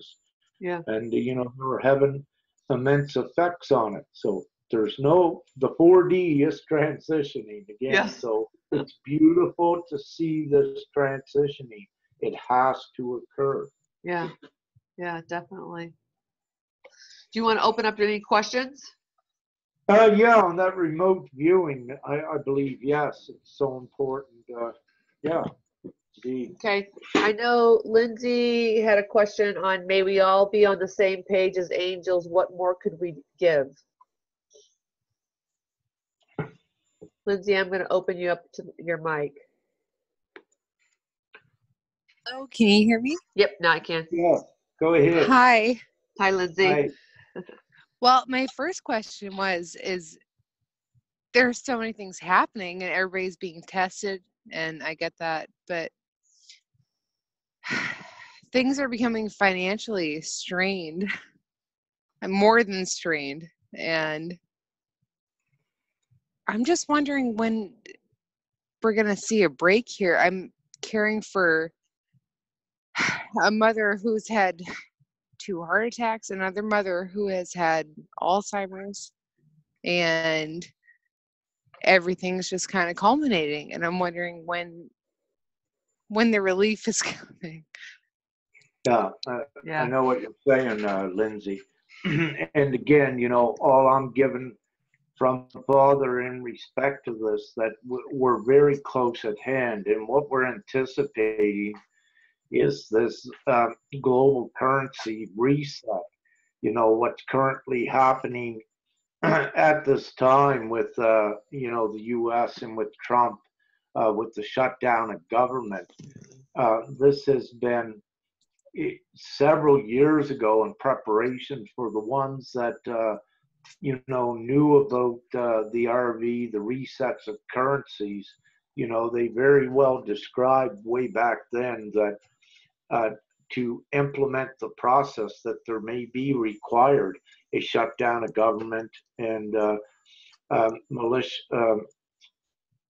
military law, implemented to do that. And having said that, these ones knew that and they projected that a long time ago. And we are actually in that time, where these things are very real. And also, we are in great times where much economic change is occurring. So if you look at the evidence from the 4D or what you're seeing globally, in the world, you are seeing that many of the ingredients for the RV is there. And I'm divinely given. Father said it is going to occur and that it is very close. And, I could not ascertain myself, but where Father, Mother, God says that, I trust them fully and they're always correct, and I go with that. The main thing is, Lindsay, you are here now. You are always provided for. And I know it's so difficult to trust in that, but again, it's the more fear you let go of, the more assistance that is able to come to you as well. Remain, again, I suggest just remain in your full trust and know that the way circumstance plays out has to go that way. Okay. Don't try to control it from a state of fear. Just try to do your best, Lindsay, and try not to let fear and worry, these sort of things, to come in. Now, I know it's so easy to say, but I can assure you it's so powerful when you're able to do that. And many more can attest to it, that once they overcame the fear and the negativity and put their full trust in God, magic started coming in. Like, ones would see in their account a couple $100 that come out of nowhere to alleviate their current financial situation. So it's it's about that, and everything does happen for a reason, but we are also in the judgment days. You could look at that it was written about, and it's not that God judges, it's everyone judges theirself. Every soul judges theirself now by their actions here. But you have an added ace in your pocket that you know by eliminating as much fear and negativity as you can, that it also, you are more assisted, you know, from, if you wish to call it, the universe or what have you. So, and what you also should, if you can accept it, that you're guided also, Lindsay, you're divinely guided to what happens, meaning that you might be severely financially restrained, so you're kept in one area at this time, because you must remember you are part of a divine plan, and you would not even be on this show. And I know, again, the way that I must say this is that it's not a blind faith, but you have to keep that faith and surrender as well, because then it helps advancing you forward, because this whole ascension too is surrendering to it, not trying to fight against it with a human logic and trying to control it. If that's any assistance to you, but at the end of it is, I suggest stay with it, and things are here are not as it seems. And as I said also, Lindsay, death is not as it seems. That is only a human perception that is part of the veil to also allow ones to have a human experience. And I know that again, I could go so deep into this. I know ones have experienced pain that was not part of their soul contract, and that's because it was the dark angel interference with that. But since 2012, divinely, we have been alleviating aspects that they had actually interfered with prior to 2012, and it has interfered with many of your journeys in your lives. But everything going forward is corrected and rectified to the degrees that it will be. And even though you don't have all of the knowledge now, what is going on, you eventually do. Well, how beautiful. Thank you. Rick, I have a question. I have a question on that before you go, Lindsay. Yeah. So what is your thoughts on, we coming down and we have all these lessons. So do you think and feel that this is part of it, that there's a lesson? I know that we're in situations because it's divinely orchestrated for us to go through those so we can help other people. But do you feel that there are lessons that we have to learn? That like the situation that she's in, with where she's dealing with, would you consider that a lesson? My mother-in-law has RA and has had 2 knee surgeries and 2 heart attacks since she's been with me. And then my mother has Alzheimer's.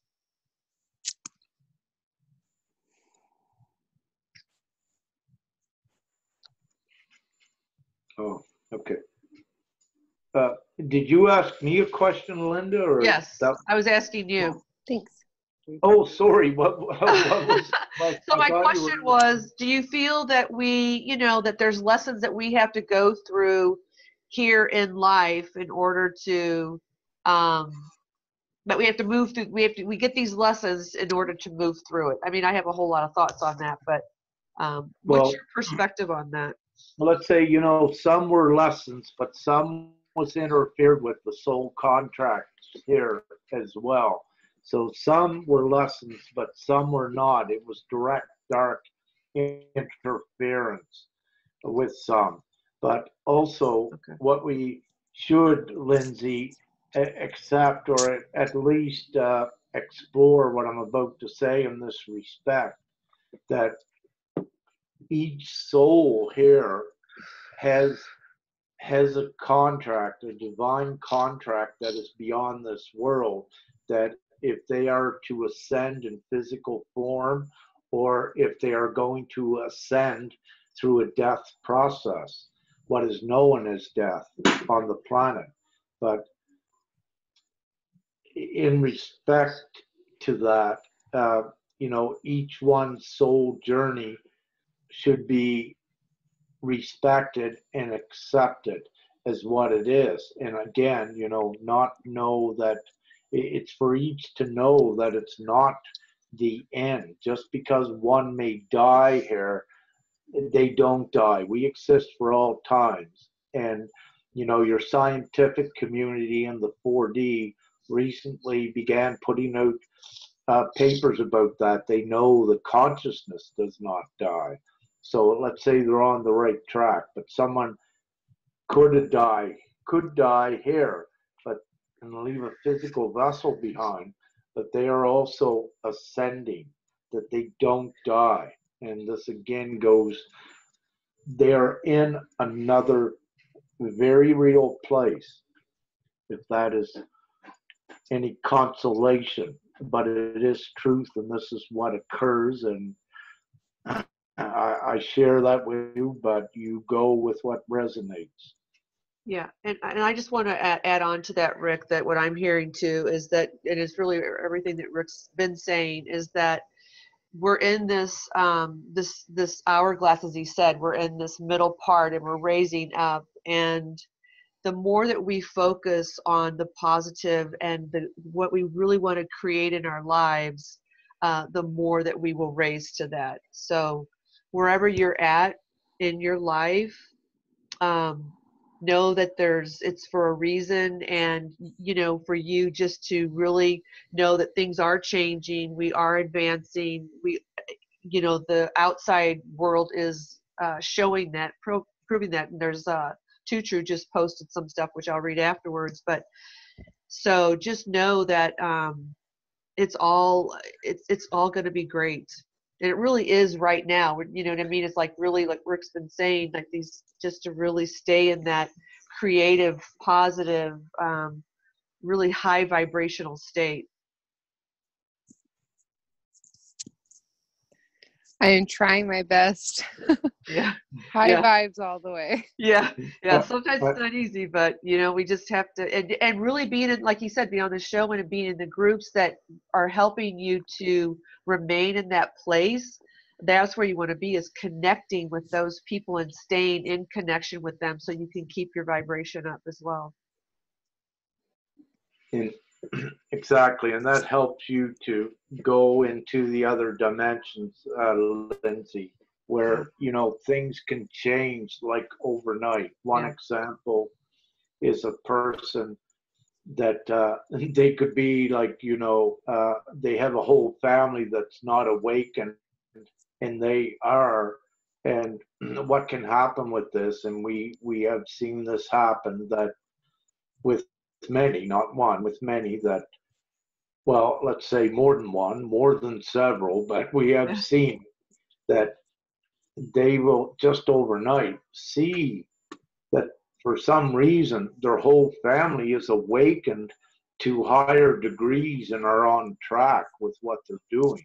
So having said this, also, Lindsay, miracles occur in this time. And also, with, if it's a soul's contract to miraculously cure in this time and to keep that physical vessel to come, they will. I have a good friend, cured of cancer. He was on the cancer dying ward, and no white blood cells left, and he did a mass prayer, got everyone together, and to keep long story short, the next day or two, doctors come in. They said, I don't know what's wrong. Your white blood cell count is almost back to normal, because it defied all methodical or orthodox medicine.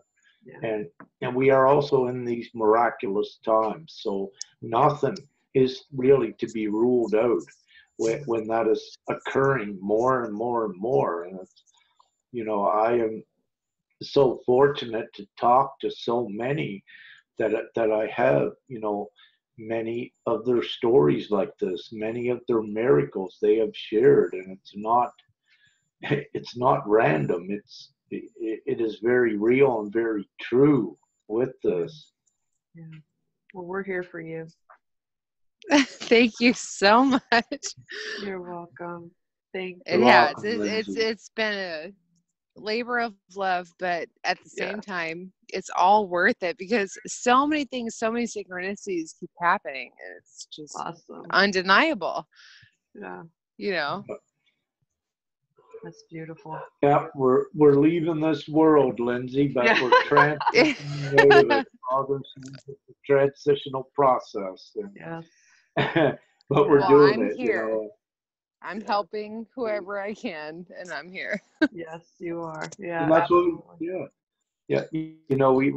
We need to, we are banding together and helping and supporting each other, in whichever way we can. And one of the things was that, some of the strongest light workers in the beginning were the ones that had everything taken from them, And, I had my house, my car, almost my kids taken from me, and now I'm in a whole different situation, but it seems it's happening again, but this time I feel there's more I don't want to say control, but I have more manifesting abilities to handle the situation. Does that make sense? Yeah. yes, it does. Yeah. It's very And- cold out where I am, and I'm waiting for the moon to come back. I've watched the eclipse now, Awesome. so I'm outside. Beautiful. Yeah, now keep working on your gifts as well, and that propels you and expedites you forward into the other dimensions. So there's a Yeah. catch with that, as you know, and we can, with God, we can defy all human logic because we are. Agreed. Yes. So, we know that. Yeah. We are more. Exactly. Yeah. Yeah. Great. Just hang with it and bear in there. And very quickly, I'll just share again, a quick story when I was awakening, and but then I'd known who I was. I had a lot was taken from me. I had very little left, but what I had left, I departed with it very quickly, and I just gave everything away. And just when I was called to uh, my divine service, I had some substantial financial things, but I just give them all away. And what Father did in Divinity on my computer, I went down one day. I had to look at something, and let me say, read a paragraph that did not belong in something I was instructed to read.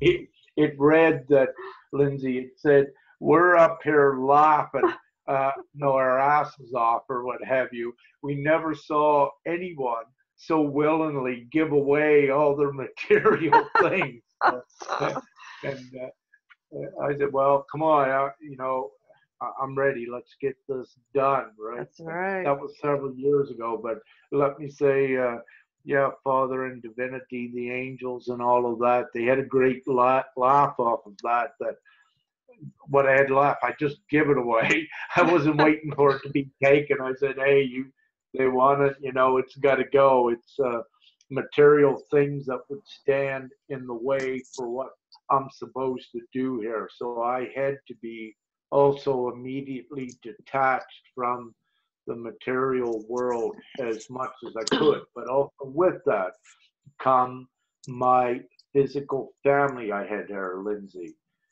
When I was called to service, I loved my family and my grandchildren, but it was easier for me to leave. I had to be separated from my family divinely, but I'm told by Father, they'd be taken care of and everything would be great, which it is. And once in a while I do look back. There's very little connection with them, but you know, when I do check in, they're doing fine. And I needed to be even for my work, what I'm to divinely do here, I needed to be even separated from my physical family to a great extent with it. But it was easier too, Lindsay, for me to do that because I was given more of the truth. And, you know, I am in that respect, you know, quite different. But for me to be able to do that, I was given a lot of information of what and who I actually am. And you know, well, I was given the information that, let's just say we don't die or any of that. So having known that, it was much easier to, you know, to do what I needed to do here upon the surface. And, you know, if you, from a human unawakened perspective, like anyone looking at this, and I know I would have as well, I would say, this is nuts. I don't want nothing to do with this. It's crazy what these people are speaking about. But, you know, we come to find out that it's really the truth and that it's the other way around with it. But, you know, the others are not supposed to know this. Incrementally, the ones that are will be subjected to it. But we are also part of a big thing here, the ascension, which, you know, we are facilitating so many things for the human experience and for the future. So, you know, we do have the creational responsibility in that respect, which is great. And, you know, we're not given all the particulars of how great it is, the things we have done and the things we will do here in the immediate future. But once you get ahead in time, because there is no time, then you look back and everything makes perfect sense in why we were here. Yeah, that's awesome. All right, Lizzie, you have anything to Just a thank you and beautiful. And I'm in Centralia, Washington. I'm not too far from Vancouver, so. Oh, great. Where did you say you were, Lindsay?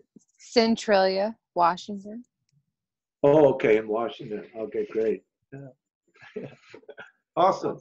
Awesome. Thank you, Lindsay. Great to speak to you. Thank you so much. You're welcome. You're Thank welcome. you. Thank you.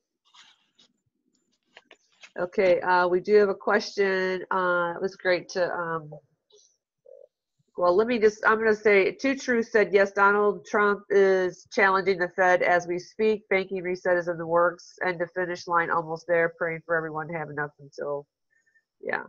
Thank you, Two Truth. And then, yeah, thank you. yeah. Woo. Yay! Woo! All right, let's go. Sherry Lynn, any tips on how to practice remote viewing and setting intentions to assist while using it? Thank you so much, Sherry Lynn. Yeah. So you know, I put out the short videos again for anyone to access your remote viewing. Just go into your imagination. You can, the same process that you do when you go back in your childhood, you know, to remember things. So you project your mind to go back in your memories. Well, it's the same sort of way that you access your remote viewing. So you access your remote viewing through your imagination. But, you know, as one of the ladies in one of those short videos very cleverly put it, that, one of the things when you began to remote view, I believe she used the item as the fridge. You knew where that was at. You know, go to the fridge with your imagination. You envision it, you know, and look around in your fridge or what have you, and let's say then just come back, but then go to another place. Let me see. I don't know if I should use that analogy or not. To maybe keep it more simple, just go into your imagination mode. But when you're doing remote viewing, you may have a location you wish to go to. So go there. But if you're doing a remote viewing of a location that you don't know, then just be open to the imagination and let it take you. And Okay. you will begin to get images and thoughts in your mind. But what you need to know is that when that begins to occur, that you're actually not thoughts that you are creating. They are actually attributed to the place where you are at. Now, the way that it will begin is that you might start receiving images that don't make any sense. But what happens is that there's an energetic imprint that accompanies the image. So there is a process discerning what the image may mean as well. And what you do is that you read the energetic signature of the vision. I know this might be sounding a little bit complicated, and it'll be better to refer to what I have wrote out, Okay. at another time, Sherry Lynn. I guess I'm wondering Yeah, if go ahead. you set an intention, like I want to go here and this is what I'd like to find out, or do you set an intention like I'm going to go here and like spread love around, just to help heal? No, what I will be sharing and suggesting with this application is to go to these different places to change the polarity, to change Okay. parts of creation. However, it's good to begin practicing going to the places to see what you can find out. Right. And Okay. that So is just actually practice. start out Because- little small and go to the fridge, and then, now I'm going to go to, like, I don't know, There you go. Hawaii or, and then Let's Vatican say- City, here I come. Well, there you go. Or even here's perhaps one of the best ways to do it is just to go into a newsroom one day into the future and see what one of their headlines will be. That's So a when you great do that, tip. Okay, great. then That write helps it a lot. down. Then write it down and watch. Perhaps that newsroom the next day to see what their headlines are coming out. And if you get something similar, then you know that you're beginning to refine your ability. So you keep sticking with it and you build your ability stronger and bigger, and then you have a more of a discernment on what you are actually receiving. Because as I mentioned, sometimes you might receive an image that has a totally different energetic imprint and means something totally different. But this is the way to begin to become familiar with it. And Okay, this, great. this is why it's best to transcend time when beginning to try to utilize your remote viewing. That way, when you go into the future, then you can more readily, when it turns out that you were correct, then what it does, it eliminates any of the negatives. The fear, the doubt, right. Yeah, or saying that, oh, I can't do this. Yes. So, and you get the validation. That helps me a lot because I tend to be a little bit self-doubter and need validation sometimes. don't thank you. Play with it and give it. See, also what magnifies and amplifies your gifts is believing in them fully and trusting them, and don't doubt them no matter what you get. It's very important. Thank you so much.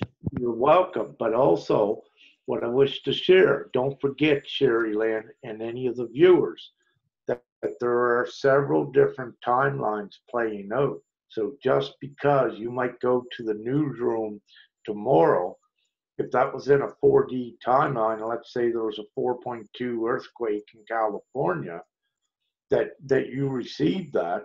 But if you're up here on the 5D and you don't see it happen, well, that's just because you're up here in that time. But if you drop down to the 4D, a couple of days later, you might say, "Oh, it did happen." I was right. Yeah, Thank you. Yes, I have to remember that too. That's a good point. Thank you. Exactly.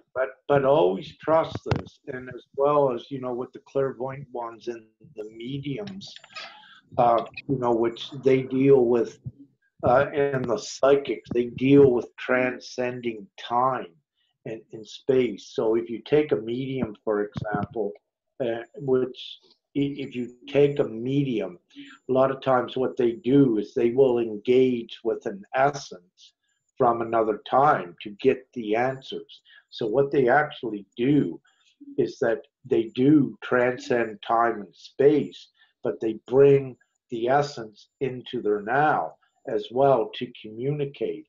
And you will see that, with some of these, by the way, since 2012, all of the psychics and the mediums, their rate of accuracy has risen, up to 97, 98%, where prior to 2012, they'd have some of the better ones would have maybe perhaps an 81% accuracy rate back then.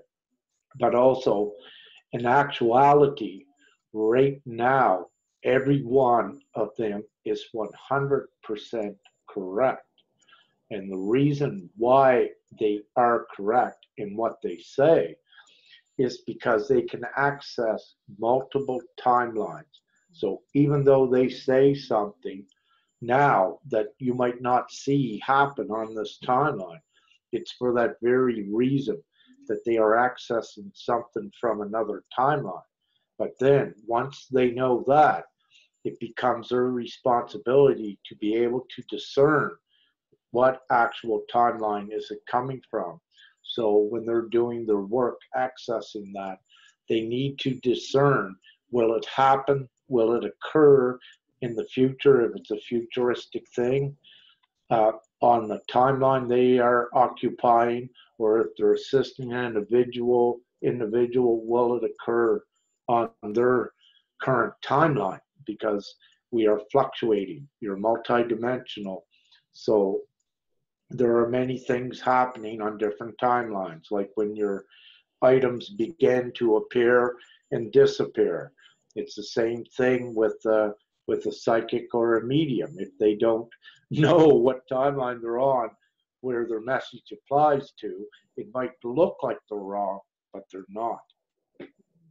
Well, that helps me get a lot of confidence. And it's funny you say mediumship, because it's like my ultimate highest desire to be one. And I've tried to practice here and there, but I think you gave me some more tips to get there a little closer. You can do it, girl. You're already doing it. Yes. And I've tried. I've read people, and I've done pretty well. So I'll keep it up. Thank you. You're welcome, Sherry. Thank you so much. I was going to ask the question, did you read me yet? I was curious, but no, get there. I will try. It'd be good practice, and I'll give it a try. Yeah, awesome. Yeah. Anyone you want to hear from? Oh, no, not at this time. Thank you. Okay, I'll see who comes. Thanks, Linda. Thank you, Sherry Lynn. Okay, great question. Thank you. Where are you at right now? Right here, right beside you. You're going to say that. I'm right here right now. Did you want to dive into one more, or you want to? Well, there's perhaps. Uh-huh. Oh, okay, I have a couple more little things wrote down. Perhaps I'll share those now. By that time, there might be another question or so. Yes, perfect. Okay, through the remote viewing process, what you do, there are multiple gifts accessed through that. And actually, if we look at, if you look at remote viewing as just being going into your imagination, well, then actually that's how you access all your gifts, by going into your mentality, into your consciousness, into what you would think is your imagination. So that is your way. So like a remote viewing, what they consider is looking at a certain area, but the same process of getting your remote viewing active is the same process as using your other divine gifts of transcending time, space, memory, belief threads, all of that. So once you begin going into the imagination and getting it to take you places, then you begin to trust it and you begin to strengthen it so that you can more fluently and actively access it very quickly and to boom, shoot right where you want to go, back to 1492 or what have you. So it's good to get, again, get started on that. But so, upcoming, everything, all of your divine gifts are, you use your mentality, mostly your right side of the brain. And this is, in earlier things I put out, we stress the importance of getting this up fully active, with assisting with your neural pathways, opening up all of the right part of this brain. And, you've had a lot of sensations during the neurological process of rewiring the neural pathways, which was done for you through ascension and through the DNA upgrades, because every time you have DNA, RNA upgrades, it changes and reconfigures things. That's why it's occurring, to affect, the overall human nervous system is the main one to be effective, because that is most of your sensations are there within that organic part of you. So it was important that is reconfigured, as well as the heart and the brain. This is your electrical system that is being integrated into your energetic system to become whole. So it needed to be rewired every step that you ascended to be able to, you needed your energetic field to be compatible with the humanoid vessel, so that you can vibrate in the higher frequencies where different realities are, where different dimensions are. So that's why the process and why the physical ascension symptoms. So those are still going on, correct? The reconfigurations of the neural pathways. So it's a continuous, yeah. It is, and many are at different levels with this. No two, there may be two that are alike, but what I'm saying is that there are so many variables with this, because everyone is at different levels. I mean, and well, there just is. There are just so many levels, but that's not to say that someone cannot go from level 1 to level 100 in the blink of an eye, because everyone is unique with that, and there's certain requirements, certain things they need to do with their physical vessel. But one thing, what you will find is that ones that have, let's say, and it doesn't need to be all of the factors, but ones that took better care of their health, were also into the mystic fields, and believed in God and believed in energy. The ones that have a lot of those attributes, those credentials, if you will find that they were the way showers. A lot of them were the more powerful ones that went ahead with that. But that's not, but they went ahead again to make it easier for the other ones that are coming now, and it raised the overall vibration that the other ones, you know, they were going about their mundane world with lots of aches and pains and not knowing what the ascension was, but they're actually going through upgrades with their physical vessel, you know, and they were oblivious to them, but at least it brings them to the point that when they do awaken, then they excel very quickly. They don't have to go through the lengthy processes many of us had to. Yeah, nice. Lucky for them. Yeah, yeah. Changing. Okay, here is another very. We can touch if you're. Is there any questions? Because I can touch on two more of the important gifts that are. Yeah. Yeah. No, there's no questions right now. You guys Okay. got any questions out there? If you do, just write it in the chat, and then I'll ask Rick. But there's nothing right now. Okay. One of the one thing that is I've seen in the past, you know, occur a few times, but I've just seen it recently come up with one just a few days ago, is what they notice is that things around them started falling down or whatever, which they didn't touch. Now, what is actually occurring with that? Because I read energies. The individual's field, what I know because I've been following her energetically in her progression, is that you reach a level when, let's say, the positivity, you are emitting it outward.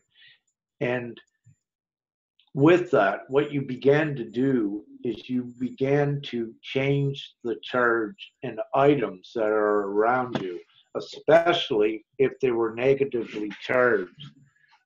For example, I believe, yeah, we touched on this the other night. So, for example, if this cup was touched by someone very negatively, it is charged negatively when they put it down. Yes. And if someone that is charged very highly positively, just come in, if their energetic field comes into proximity to that, it begins having an effect on the molecular structure and the charge of it, which, you know, you could look at it as things getting just knocked over. Some might think it's a ghost or what have you, but it's actually no, you are doing this. So having said that, it was very important. And, you know, I always keep an eye on what's happening to many and keep the gauge on how the collective is advancing. So Yes. having said that, yeah, this one, because of her sincerity and trust, and because of so many other things, she's beginning to unintentionally, you know, from the conscious state, affect things around her, which is very great. It's very powerful, but it's also indicative of her strength as well, because each one of you has that ability, and it's much the same as when you consciously, intentionally, you know, like Kalia said the other night, you bless the water, you change that molecular structure of it, you purify it. So what you're becoming is some of you, because of, and if you interact with a lot of people, and it's also maybe more so that you would have this gift because you are also projecting love and positivity, which changes people and it has an effect on them as well. But having said this, in places, let's say, where there was intentional negativity deposited into sacred sites. So if you're to go there and you feel the negativity, you know, because that's your empathic abilities, you need to know what you're there to divinely correct. So you will feel the negativity. then you can begin touching things and changing the polarity to positivity. So I suggest every one of you to pay attention with that, but also keep a reminder, you know, if you're picking things up in your household, touch them, you know, with love and positivity. And it also helps to generate and create a much more positive field for yourself too, Yes. by doing that. Yes. And you know, a perfect example that this is true, you know, you can watch with someone that will have plants in their house. If they're loving and communicating with their plants, and you know, they're careful, their plants will flourish. But you can get someone that's negative, or you know, not really care about plants, will just keep dying. And you know, again, it's everything is about energetics. So I use that as a slight example. Oh, you But must have been looking at my house. no. So, you know, and also we can take this a little bit further, because what you're actually doing is you're changing the polarity of the molecular structure, and what let's say, you know, what holds this cup together. It's actual energy that holds it together. So where you're able to change the polarity, the charge of an item, to change it to positive from being negative, you're also able to rearrange the molecular structure of things. And very quickly, some of you would identify with the Egyptians how they moved those huge stones into place. Well, actually, it was done by, let's say, much higher things, and they weren't primitive things at all, as you know, as you see more of the truth coming out.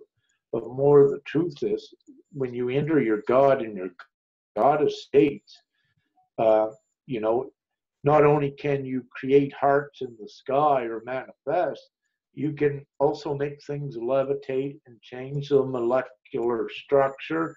You can detach the gravity energy from them, because gravity is energy. So you can change or eliminate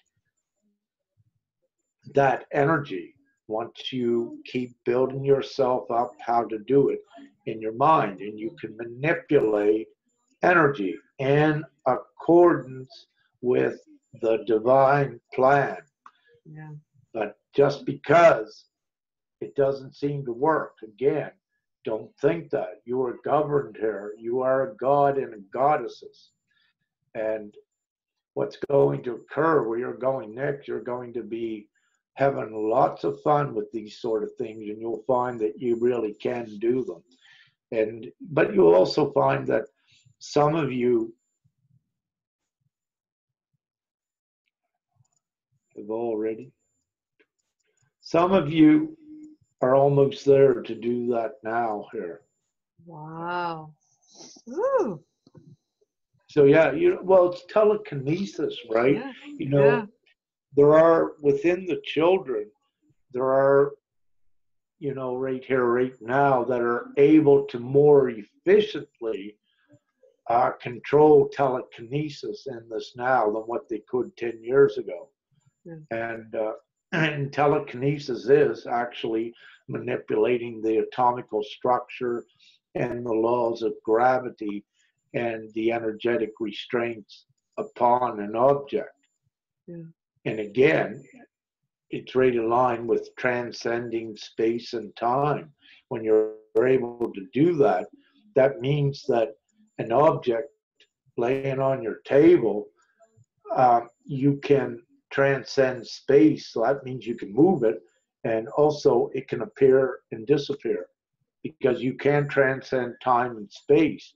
You can transcend yourself through your bilocation properties and your multi-dimensional properties, but you also your surroundings, you can also transcend them through space and time, which would be like a transportation or bilocation ability.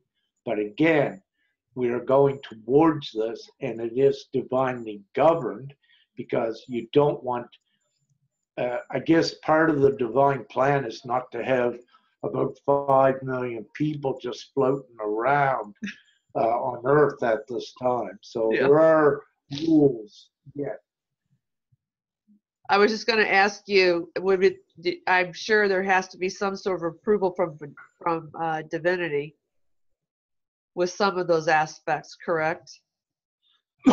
Yeah, with those, I say it out freely, and any of you that are supposed to know and that are along those lines, you'll be witness to your own confirmations.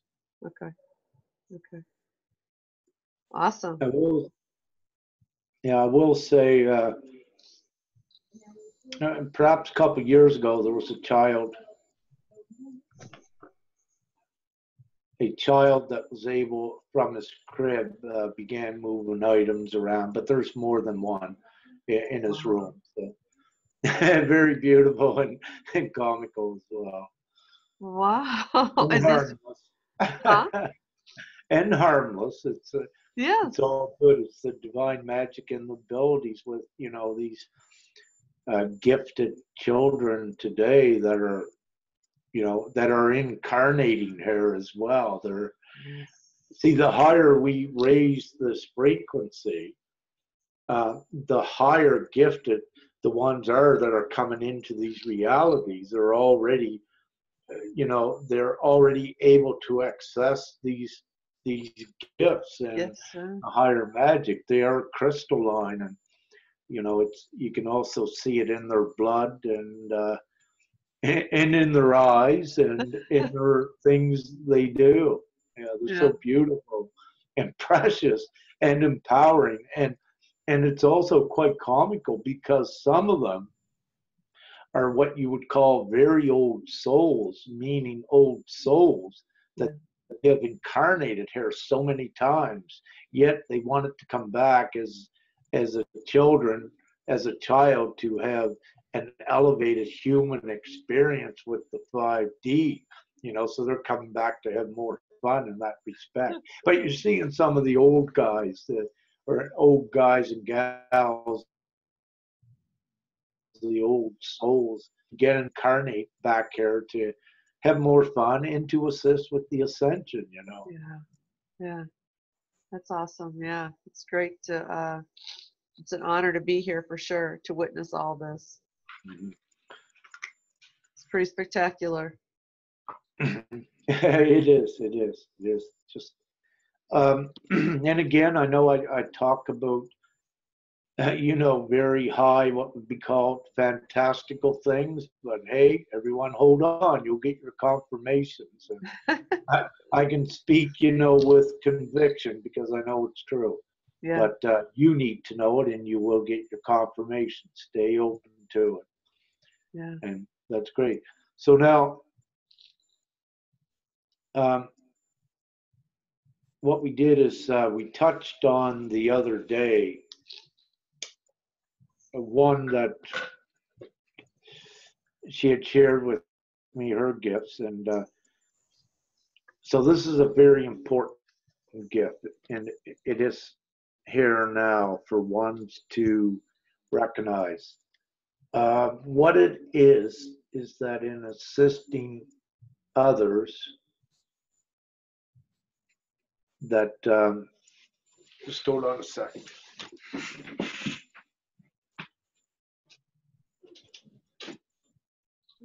Thank you, everybody, for being here. We appreciate it.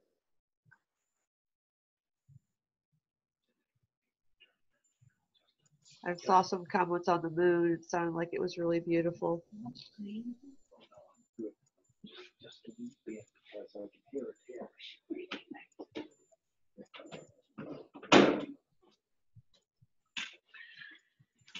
Oh, hey, Linda. Yeah, sorry.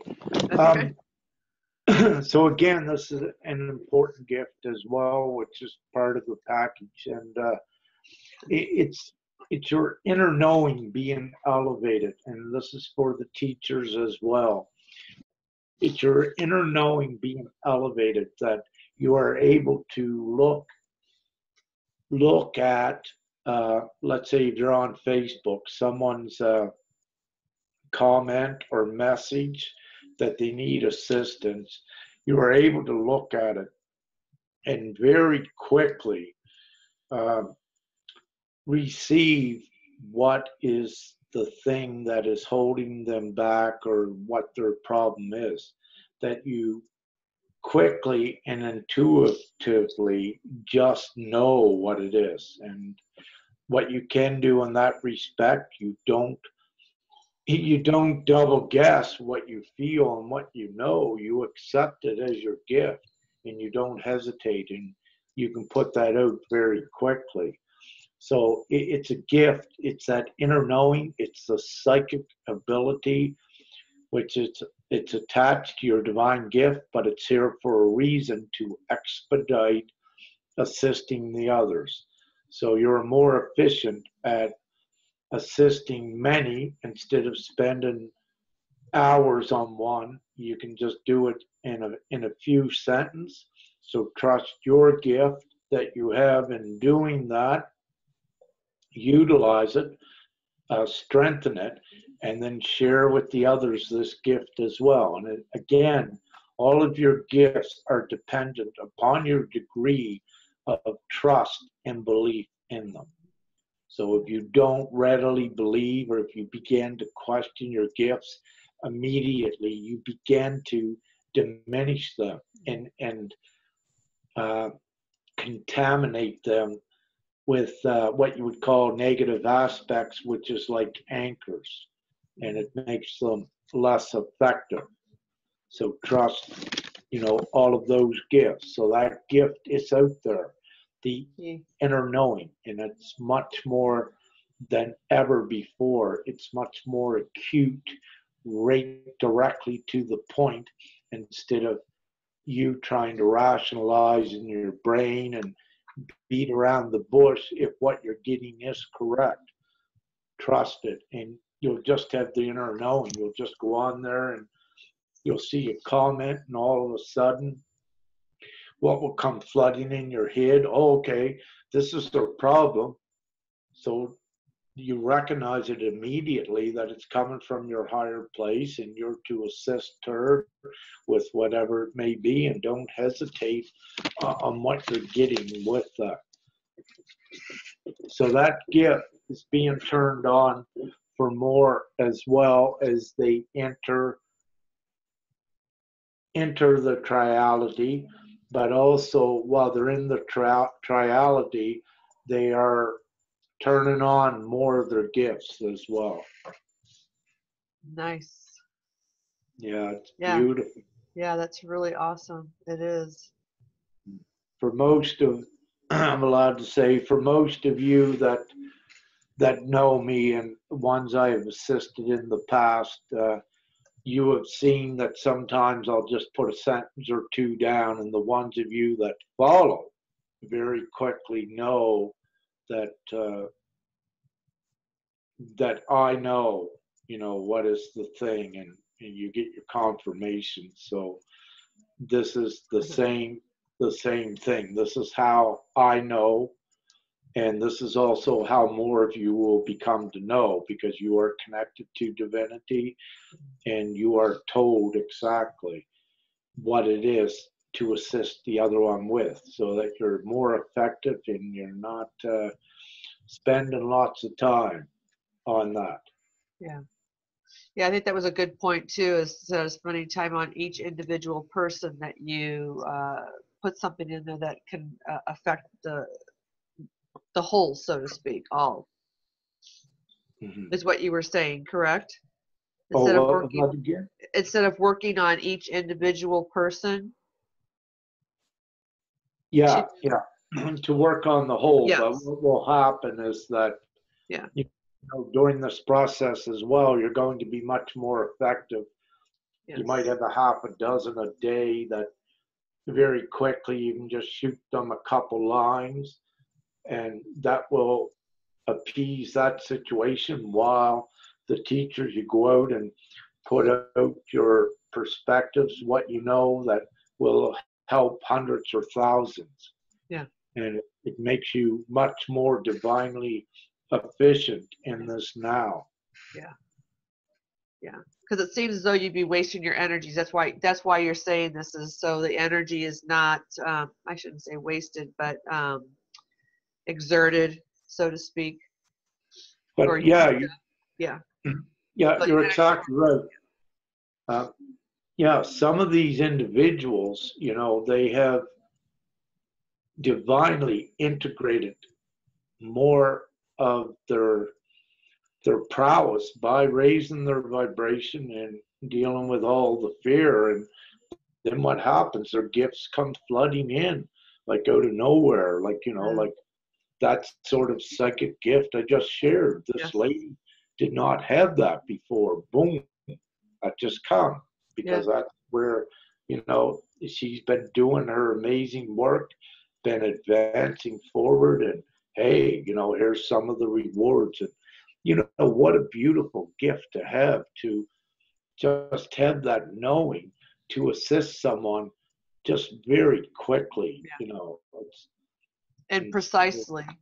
And precisely, yeah. Yeah, yeah. That's amazing. Well, because we're going to have more shows on this too, because I think we still have quite a few on our list. Yeah, yeah, we will be, and there will be more gifts, you know, that, let's say, yeah, there will be some more gifts we will be looking at, and also we have, you know, new gifts developing all the time, and also with the Dragon, you know, that app, there's going to be perhaps new ways of doing things as well, and new gifts with that for ones that wish to utilize their dragon energies, the ones that are able to. So we have, what I'm saying at this time, Linda, there's so much that we can do with these gifts, but what I'm not given is what we need to do with them. I am hoping that we don't need to utilize them in, you know, to any great extent, but let's say we do have them if we do need them and wish to. That depends upon the divine plan, how much involvement that we get into here on the 4D, or if we just keep working on the 5D. So there's, I'm not given, well, let's say I'm not given the full information on what's going on, but again, this is happening for a reason, that I'm sharing these gifts with ones and get it out there and get it shared, you know, bit by bit. Yes, yes. Does the future have variable paths and timelines? This is Leslie. Yeah, there are some, but I'd more or less like to keep it now that everyone is going up on this path, and some might be getting off here, but the path continues on straight. Some gets off here, or what have you. So in that sense, yes, there are, into the futures, there are some variable timelines. I'm not given the amounts, but I do know that there are levels or timelines, yes, that some may be getting off at. Yep. Sweet. Sounds good. That was the last question.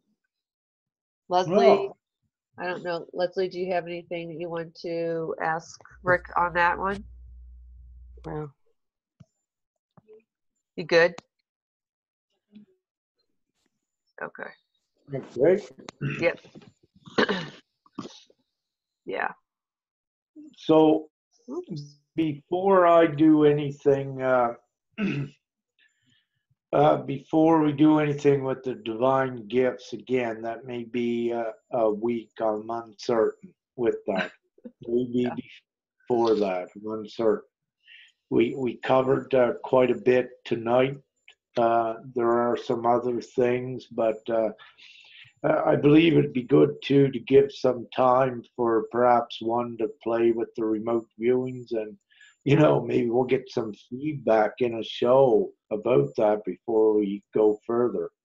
Yeah, that would be good. Yeah, because there's a lot of information that you shared tonight, so I think it'll be good just to kind of let it all sink in and kind of have them work on some of those and testing some of that stuff. But yeah, we could do that. Would be a good idea.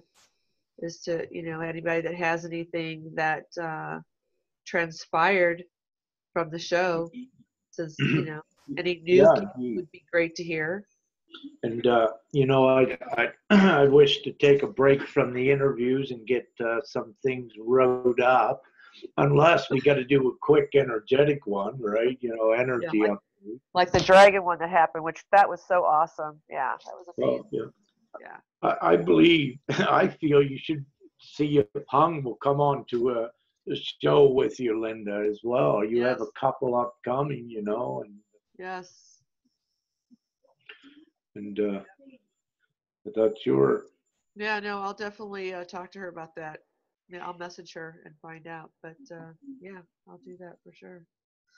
Awesome. Well, any last thing you want to say to the viewers? Not at this time, no. I'm feeling great, and we put so much out there over the last week, and these interviews are lengthy, but as you can see, we have so much put out. No, I believe let some digest them. I know some were behind a couple because they had other engagements, so yeah, I believe we need to leave some others catch up, so it'll be great. Yeah. Thank you, Don Marie. Thank you, Rick, so much again for being on the show. This was it was amazing. Just so I think it really benefited a lot of people and confirmed a lot of things, and yeah, it was very helpful. So it was awesome as always. It was such a pleasure. Thank you.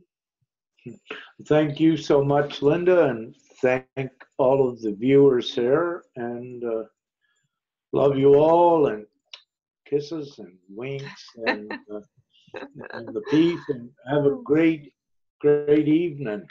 Yes, I love those God winks. Yes, thank you. And thank you, everybody, for joining today. We really greatly appreciate it. So many great questions. Thanks for participating and just being here. All the love. We love you too so much. And then tune in to just look forward to, forward to the posts that we put out if any upcoming shows, which I will have one upcoming with Janelle, I believe tomorrow. We should still be on. And then Sharon Piccola on Wednesday. So those will be those will be really great. Yes, the winks are sweet. So anyway, thank you guys. Love you, appreciate you, and we will see you later. Bye.